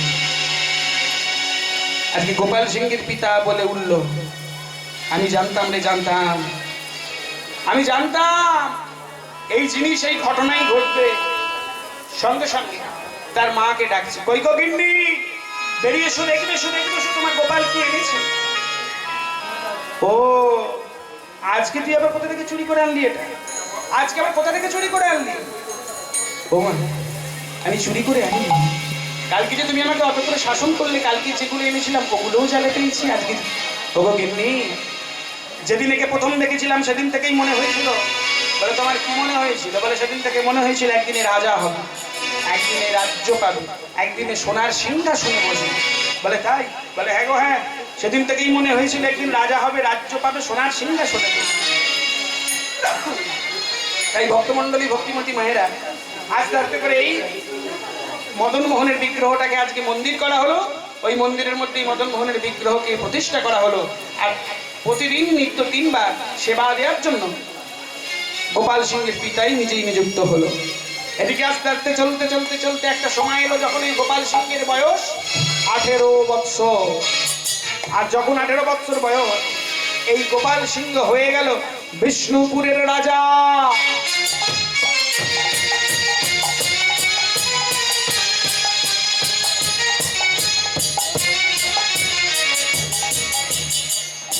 যখন বিষ্ণুপুরের রাজা হয়ে গেছেন, এই গোপাল সিংহ যখন বিষ্ণুপুরের রাজা হয়েছে, মাথায় রাখবেন, রাজা হোক, প্রজা হোক, মন্ত্রী হোক, যে যেমনই হোক, বড় লোক, মধ্যবিত্ত, গরিব, যে যেখানে যেমনই থাক না কেন, একটা কথা মাথায় রাখবেন, সুখ আর দুঃখের ভাগ কিন্তু সকলকেই দিতে হয়। তুমি হতে পারো রাজা, আমি দুঃখ তোমাকে ছাড়বো না, যেমন তোমায় সুখ দিয়েছি আমি দুঃখ আমিও কিন্তু তোমার কাছে যাব। হঠাৎ করে মামলা মকদ্দমার মধ্যে একদিন জড়িয়ে পড়লো গোপাল সিংহ। আমার এতগুলো টাকার প্রয়োজন, এই মামলা মকদ্দমায় প্রায় 3 থেকে 3.5 লক্ষ টাকার প্রয়োজন। আমি যে কোথায় পাবো, কেমন করে পাবো আমি জানি না। ভক্তমণ্ডলী, ভক্তিমতী মায়েরা, বিরাট বিশাল অট্টালিকা, তার মধ্যে নরম গদির মধ্যে শুয়েছে গোপাল সিংহ। চোখ বুজে আছে কিন্তু ঘুম আর আসছে না। গোপাল সিংহ যখন ঘুমাতে গেছে, ঘুম আসছে না, এমতো অবস্থায় একবার চোখটা যখনই বুঝেছে, হঠাৎ করে যেন কেউ পাশে এসে বলে দিচ্ছে, এই গোপাল, ও রে গোপাল, ও কে? কে এমন কথা বললো? কে বললো এমন কথা? তাড়াতাড়ি উঠে পড়, কোথায় অতগুলো টাকা পাবি, খুব চিন্তায় পড়ে গেছিস তাই না? এই মুহূর্তে আমাকে কলকাতার বাগবাজারে গোকুল মিত্রের কাছে বন্ধক দিয়ে আসবি, চ তাড়াতাড়ি উঠে আমায় গোকুল মিত্রের কাছে বন্ধক দিয়ে আসবি, চ। সঙ্গে সঙ্গে উঠে পড়েছে, ও এটা তাহলে তোর কাজ। সঙ্গে সঙ্গে ওই মদন মোহনের বিগ্রহকে নিয়ে ভালো করে কাপড়ের পুটলির মধ্যে বেঁধে সুবুদ্ধি ছাড়িয়া রাজার কুবুদ্ধি ঘটিল, কুবুদ্ধি ঘটিল। মদন মোহন লয়ে রাজা কলকাতায় চলিল। মদন মোহন লয়ে রাজা কলকাতায় চলিল। এদিকে বাগবাজারে যখন চলে এসেছে মা, ভক্তমণ্ডলী, ভক্তিমতী মায়েরা যখন বাগবাজারে চলে এসেছে, আসার পরই যখনই ওই গোকুল মিত্রের গৃহে প্রবেশ করবে, ঠিক সেই সময় চাকর মদন মোহন হঠাৎ করে গিয়ে বলে, বাবু নিচে একজন এসেছে, বলছে নাকি বিষ্ণুপুরের রাজা। বলে তুই কি তাহলে নিচে নামিয়ে রেখে এসেছিস? তাড়াতাড়ি বল বাবু ডাকছে। সঙ্গে সঙ্গে যেই না আজকে গোকুল মিত্রের কাছে গেছে, বলুন রাজামশাই আপনার জন্য কি করতে পারি? রাজামশাই আপনার জন্য কি করতে পারি বলুন। সঙ্গে সঙ্গে বলে উঠলেন, না তেমন কিছু না, আমার কিছু টাকার প্রয়োজন। কত টাকা? বলে আমার 3.5 লক্ষ টাকার প্রয়োজন। শুনুন, আমার টাকা আছে বটে, তা বলে আমার টাকা আছে বটে, তা বলে আমি এখানে ধান ছত্র খুলে বসে যে যখন আসবে তাকে তখন টাকা দিয়ে দেবো? না না, তবে আমি খালি হাতে আপনার সঙ্গে টাকা নেব। তো কি জিনিস এনেছেন? বন্ধক দিয়ে নেবেন তো? কি এমন জিনিস এনেছেন 3.5 লক্ষ টাকা নেবেন? সঙ্গে সঙ্গে সেই কাপড়ের পুঁটলিটা খুলে যখনই আজকে মদন মোহনের বিগ্রহটাকে বার করে দিয়েছে মা, সঙ্গে সঙ্গে জহুরি যেমন জহর চিনে যায়, ঠিক তেমন আজকে মদন মোহনের বিগ্রহটাকে দেখে চিনে ফেলেছে। এই তো সেই গোষ্ঠী পাথরের বিগ্রহ মদন মোহন। 5 নয় 6 বলুন, 6 নয় 7 বলুন, 7 নয় 8 বলুন, 8 নয় 10 বলুন, যত টাকা লাগেনি, কিন্তু এই মদন মোহনের বিগ্রহটাকে আমায় দিন। ভক্তমন্ডলী, ভক্তিমতী মায়েরা, এত কীর্তন শোনার সঙ্গে সঙ্গে ভগবান যদি এখন এই জায়গায় এসে দাঁড়িয়ে আমাদেরকে বলে, তোরা কীর্তন শুনছিস খুব ভালো, এখন কি চাস বলতো? তোরা আমাকে চাস নাকি ওই 5 পাল্লা যে আলমারিগুলো আছে শুধু 500 টাকার নোট থাক দিয়া ভর্তি, ওই 5 পাল্লা আলমারিটা চাই? টাকা ঘরে অনেক আছে, তুমি যদি থাকো আমার সব পাওয়া হয়ে যাবে, তাই কত টাকা লাগে নিয়ে যান, কিন্তু ওই বিগ্রহকে দিয়ে দিন। যখনই এই কথা বলা, না না অত টাকা প্রয়োজন নেই, 3.5 লক্ষ টাকা নিয়ে ওই মদন মোহনকে বন্ধক দিয়ে বিষ্ণুপুরে ফিরে গেল। এদিকে সেই একান্তে কাঁদছে মহিন, ও দয়া তুমি কখন আসবে? আমার যে ভালো লাগছে না, আমি যে শুধু তুমি তুমি তুমি করেই চলে গেলাম, আমার যে কিছু ভালো লাগছে না, বলো না তুমি কবে আসবে? বাদ থেকে যেন ভগবান বলে দিচ্ছে, ডাকার মতো ডাকলে পরে আমি কি আর না এসে থাকতে পারি না? শুধু তোর কাছে আসবো বলে দেখ না, কত কায়দা করে কত রকম করে আমি সেই বিষ্ণুপুর থেকে ইতিমধ্যে কলকাতার বাগবাজারে কিন্তু চলে এসেছি, শুধু তোর কাছে যাওয়ার অপেক্ষা। ভক্তমন্ডলী, ভক্তিমতী মায়েরা, এখানে যার গৃহে মদন মোহন গেছে সেও তো বিশাল মন্দির করেছে, পুরোহিত রেখেছে 3 বেলা সেবা দেওয়ার জন্য, দারুণ ভাবে সাজিয়ে রেখেছে মদন মোহন, কিন্তু এখানে যে একান্তে কাঁদছে, আর কাঁদতে কাঁদতে যেন বলে উঠছে, তোমার বাঁশির সুরে আমার গো, এই তো জীবন বিনা, তোমার বাঁশির সুরে আমার এই তো জীবন বিনা। ও বাবু, আমি যে কিছুই জানি না, আমি যে তোমায় ছাড়া কিছু জানি না, আমার যে কিছু ভালো লাগছে না। তুমি প্রভু ঠিক করে না, বাজলো সুরে কিনা,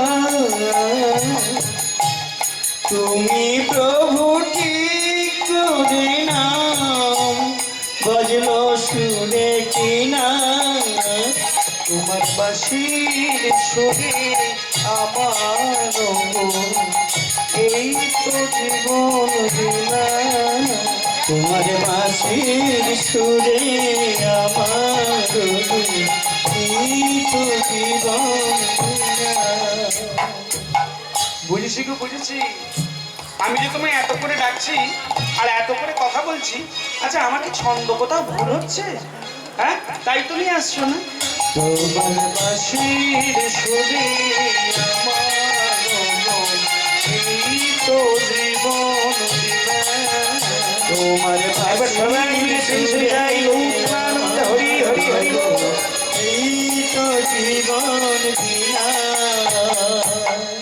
সঙ্গে সঙ্গে ভগবান বলছে, মোহিনী আজকেই তোর কাছে যাও, তোকে আজকেই আমি দর্শন দেব। তাই আজকে মোহিনী কি করেছে? আজকে মোহিনী আস্তে আস্তে আস্তে মার একটুখানি অত বিচলিত হবেন না। আজকে ভগবান তাই ঠিক করেছে, আমি যেহেতু বাগবাজারে চলে এসেছি, এই বাগবাজার থেকে এই বাগবাজারই আছে কিন্তু মোহিনী, আমি ঠিক চলে যাব, আজকে রাত্রিবেলায় যাব। কিন্তু আমি যে ভগবান, আমি যদি আমার এই পোশাকে যদি আমি আজকে মোহিনীর কাছে যাই মোহিনী, তাহলে সবাই যে আমাকে ভগবান বলে বুঝে ফেলবে, তাহলে আমার পোশাকটা পাল্টাতে হবে। আমি ভগবানের বেশি গাবো না। তাই আজকে কি করেছে জানেন? আজকে তাই মোহিনীকে দর্শন দেবার জন্য ভগবান কি করেছে, ধুতি পরেছে আর পাঞ্জাবি পরেছে, গিলে করা পাঞ্জাবি পরেছে, তার সাথে ধুতি পরেছে। আর ধুতিটাকে পরে ভাবছে একটা জুতো দাও, ভালো জুতো দাও, জুতো পরে যাবো। আজকে জুতো পরেছে, কিন্তু জুতোটা পরে যেই না হাঁটতে গেছে অমনি আওয়াজ উঠে গেছে, বলো ও বাবা। এরকম ভাবে আওয়াজ হলে তো সবাই কলকাতার রাজপথ দিয়ে যদি হেঁটে হেঁটে যাই সবাই তো বুঝে ফেলবে। আর যখনই দেখবে রাত্রিবেলা কে হাঁটছে, যদি দেখে বলে আমি, তাহলে তো বুঝে ফেলবে ভগবান যাচ্ছে। দাঁড়াও, জুতো পরে যাবো না, খালি পায়ে যাবো। ভগবান আজকে খালি পায়ে, আজকে খালি পায়ে সুন্দরভাবে ধুতি পরেছে, পাঞ্জাবি পরেছে, আর ধুতির কাঁচাটাকে ভালোভাবে ধরেছে, ধরে কলকাতার রাজপথ দিয়ে যাচ্ছে। ভক্তমণ্ডলী, ভক্তিমতী মেয়েরা, ভগবান যদি ধুতি পাঞ্জাবি পরে কেমন দেখতে লাগবে? যেন কলকাতার বাবু গো, কলকাতার বাবু গো, কলকাতার বাবু গো, কলকাতার বাবু গো, দারুণ সাজে সেজেছে আজ কলকাতার বাবু গো, দারুণ সাজে সেজেছে আজ কলকাতার বাবু গো, যে দারুণ সাজে সেজেছে আজ কলকাতার বাবু গো, দারুণ সাজে সেজেছে আজ কলকাতার বাবু গো। এই মোহিনীর বাড়ি কোনটা বলতে পারো? আস্তে আস্তে একজন হঠাৎ করে বলে ফেলেছে, ওই যে দেখতে পাচ্ছ ওই ওই বাড়িটা মোহিনী। রাত্রি তখন 12টা বাজে না, ঠিক সেই সময় ভগবান গেছে মোহিনীকে দর্শন দেবার জন্য। হঠাৎ করে দরজায় টোকা। ঠিক সেই সময় মোহিনী আর কমলা দুজনে মিলে খেতে বসেছে। এই এমন সময় আবার কে এলো বলতো? এই তো সবাইকে একে একে ছেড়ে দিলাম, তারপর আবার এই সময় কে এলো? আমরা এই কাজ করে খাচ্ছি বলে কি দুটো খেতে পর্যন্ত সময় মতো দেবে না নাকি বলতো? এখন রাত 12টা বাজে, হ্যাঁ 12টা বাজতে গেলে এখন কে আসছে? আমি খুলতে পারবো না দরজা। কমলা বলছে আমি দরজা খুলতে পারবো না। মোহিনী বলছে এই করেই যখন আমাদেরকে খেতে হবে, তা তুই রাগ করছিস কেন? যা যা দরজাটা খুলে দিয়া, যেই আসুক খুলে দিয়া। আজকে সঙ্গে সঙ্গে যে কমলা যেই না দ্বারটাকে উন্মুক্ত করেছে, সঙ্গে সঙ্গে ভগবানকে দেখে এর চোখ যেন ঝলসে যাচ্ছে। আমি যেন ভগবান সঙ্গে সঙ্গে নিজের রূপটাকে শান্ত করে দিয়েছে। আস্তে আস্তে করে যেই না মদন মোহন গৃহেতে পাটাকে ঢোকাতে যাই, দাঁড়াও, তুমি কোথা থেকে এসছো? নাম ঠিকানা বলো, তোমার নাম ঠিকানাটা বলো, তোমার নাম বলো আগে শুনি, তারপরে ঢুকতে হবে, এমনি এমনি ঢোকা যাবে না আমাদের কাছে। বলো তোমার নাম কি? ভগবান বললো কটা বলবো? বলে কেন তোমার কটা নাম? বলে আমার অনেকগুলো নাম তো, কোনটা বলবো? বলো তুমি আমাদের সঙ্গে কি এখানে তামাশা করছো রাত্রিবেলা? পাঞ্জাব, গুজরাট, তামিলনাড়ু, অন্ধ্রপ্রদেশ সবাই কত জায়গা থেকে ছুটে আসে, সবাই নাম বলে, ঠিকানা বলে, সব বুঝতে পারি, তো তুমি কে হে এমন চাঁদু যে তোমায় আমরা চিনতে পারবো না? ভগবানকে বলছে ভাবুন না, হ্যাঁ। সঙ্গে সঙ্গে ভগবান বলে ঠিক আছে, আমার নাম ঠিকানা যেখানে যা থাকি সব বলছি, বললে তুমি চিনতে পারবে তো? বলে তুমি বলো তো আগে। ভগবান সঙ্গে সঙ্গে বলে উঠল, সেই ভাব রাজ্যেরই অন্তর্গত, ভক্তি হবে থানা, প্রেম নগরে বাস করা যায়, দক্ষিণ 24 পরগনা নয়, অনুরাগে পরগনা চাই। ভাব রাজ্যেরই অন্তর্গত, ভক্তি হবে থানা, প্রেম নগরে বাস করা চাই, অনুরাগে পরগনা। আমায় চিনতে হলে, ঘাঁটতে হলে, ঘাঁটতে হলে যেতে হবে, যেতে হবে ঘাটালে, তোমার গুরুদেবকে ঘাটালে, গুরুদেবকে ঘাটালে, কোন তত্ত্ববিধিকে ঘাটালে, তত্ত্ববিদকে ঘাটালে, কোন মহাজনকে ঘাটালে, মহাজনকে ঘাটালে, তবে যদি তুমি আমার কথা বুঝতে পারো। এই রসের রসিক যে জন্য প্রাণ সজনী কোকবা কথা দেখলে যাইছে না, প্রেম সে নিতাই গৌর হরি হরি বল। আমি সজনী কোকবা কথা দেখলে যাইতে না, রসের রসিক যে জন্য প্রাণ সজনী কোকবা কথা দেখলে যাইছে না, রসিক যে যৌনা প্রাণ সজনী কোকবা কথা দেখলে যাইতে না। আবার দেই না পাটাকে ঢুকি চাই, দাঁড়াও। বলে কি? বলে আমাদের কাছে থাকতে গেলে ঘন্টায় 500 টাকা করে দিতে হবে, দিতে পারবে? যিনি অনাদি বিশ্ব ব্রহ্মাণ্ডের মালিক, তাকে বলছে ঘন্টায় 500 টাকা করে দিতে হবে, য ঘন্টা থাকবে আমি হিসেব করে নেবো, দিতে পারবে? বলে হ্যাঁ হ্যাঁ সব দিয়ে দেবো। এদিকে মনে মনে বলছে যেন মোহিনী, এই কমলা, বাবুকে কি ঘরে ঢুকতে দিবি? বলে আসুন আসুন আসুন আসুন।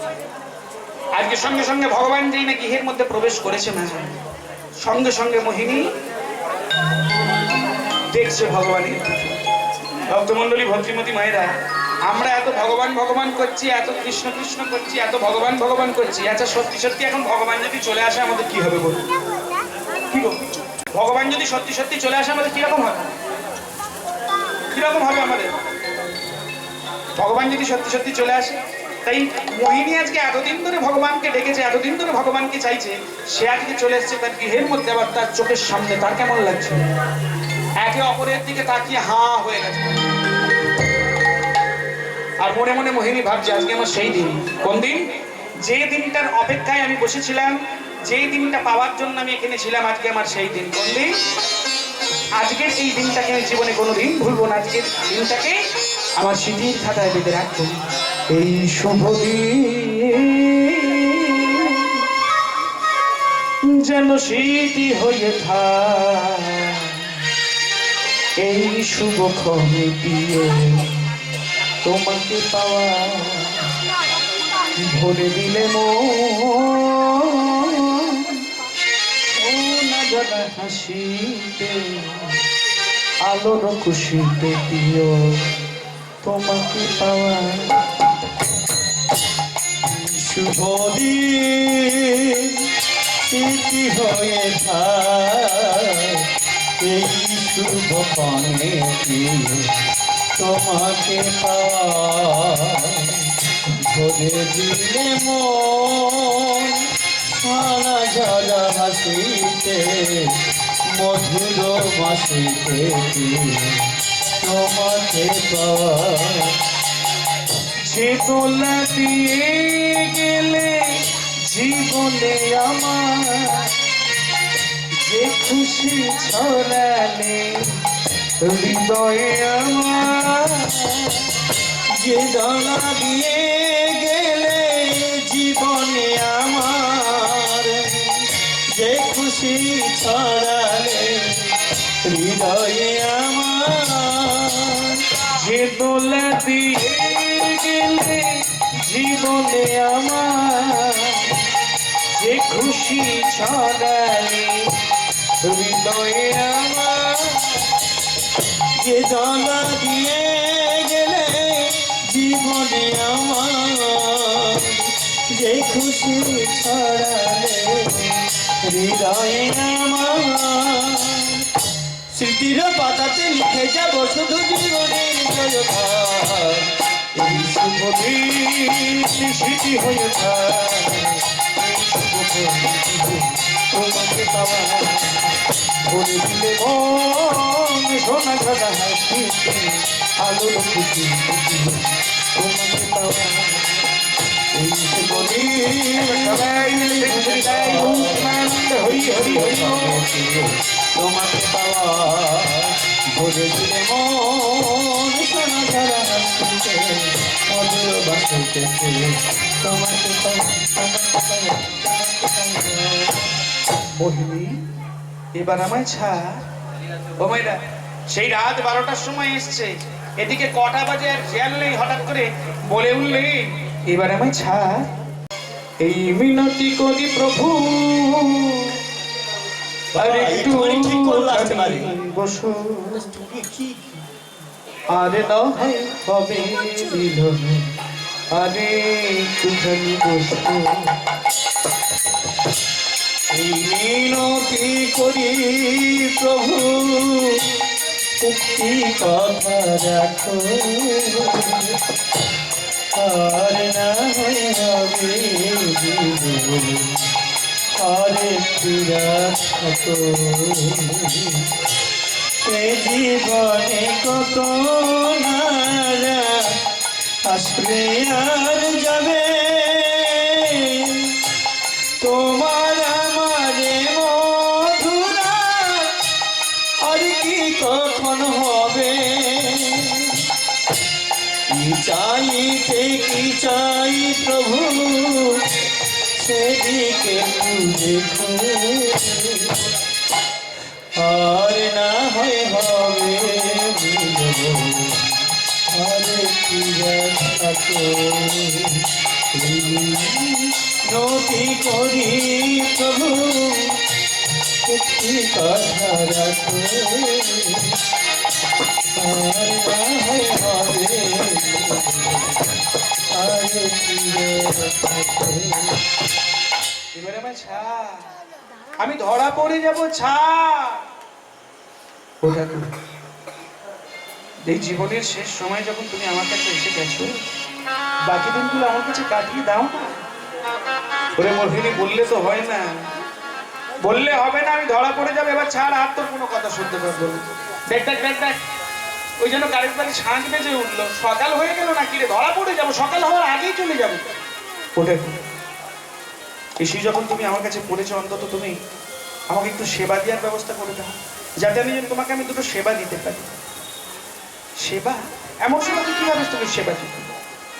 ওটা কি তুমি সেবা নেবে না আমার কাছে? বুঝেছি বুঝেছি বুঝেছি বুঝেছি। আমার এই খারাপ পথে, আমার এই দেহ বিক্রির পয়সা উপার্জন করে পয়সা বলে তুমি সেই পয়সায় সেবা নিতে চাইছো না, তাই না? কিন্তু বলো বলো, এখন প্রায় ভোর হতে চললো, তুমি মনে হচ্ছে তো প্রায় ভোর হতে চললো। এই সময় যদি কার কাছে ভিক্ষা চাইতে যাবো, কে ভিক্ষা দেবে আমাকে এই সময়? কার বাড়িতে যাবো এই সময়? ভোরবেলা কেউ ঘুমায়নি, ঘুম থেকে কেউ ওঠেইনি, এখন আমি কার কাছে ভিক্ষা চাইতে যাবো? ভগবান যেন বলে উঠলো, শোন শোন শোন শোন, তোর যখন সেবা দেওয়ার খুব ইচ্ছা, প্রায় তো ভোর হয়েই এলো, তুই যা না বাগবাজারের নিচের দিকে যা, তুই একবার বাইরে বেরিয়ে যা। সত্যি সত্যি যদি আমার সেবা নেওয়ার ইচ্ছা থাকে, কাউকে পাস আর নাই পাস, ওই দু একজন দিলেই হবে, দু একজন দিলেই হবে। ভদ্রলোক ভক্তিমতী মায়েরা, হয়তো তুই কাউকে পেলি না, যে যেমন ভাবে দেবে তেমন ভাবে তুই নিয়ে নিবি। তবে শোন, তুই একবার তাড়াতাড়ি আয়, আমি কিন্তু বেশিক্ষণ বসতে পারবো না, অল্পক্ষণ তোর জন্য শুধু বসে আছি, তুই তাড়াতাড়ি যা।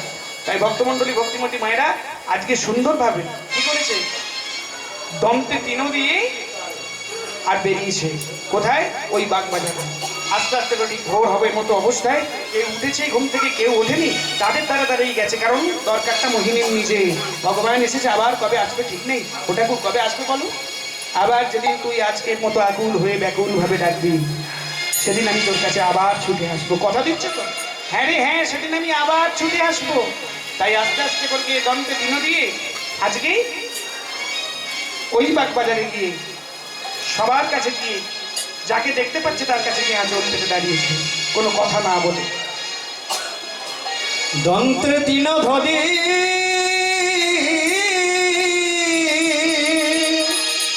মন মোহিনী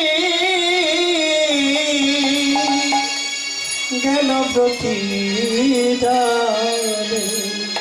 আমার কিছু ভিক্ষা দাও মায়েরা, আজ প্রভুর সেবার কারে, আমার কিছু ভিক্ষা দাও মায়েরা, প্রভুর সেবার কারে।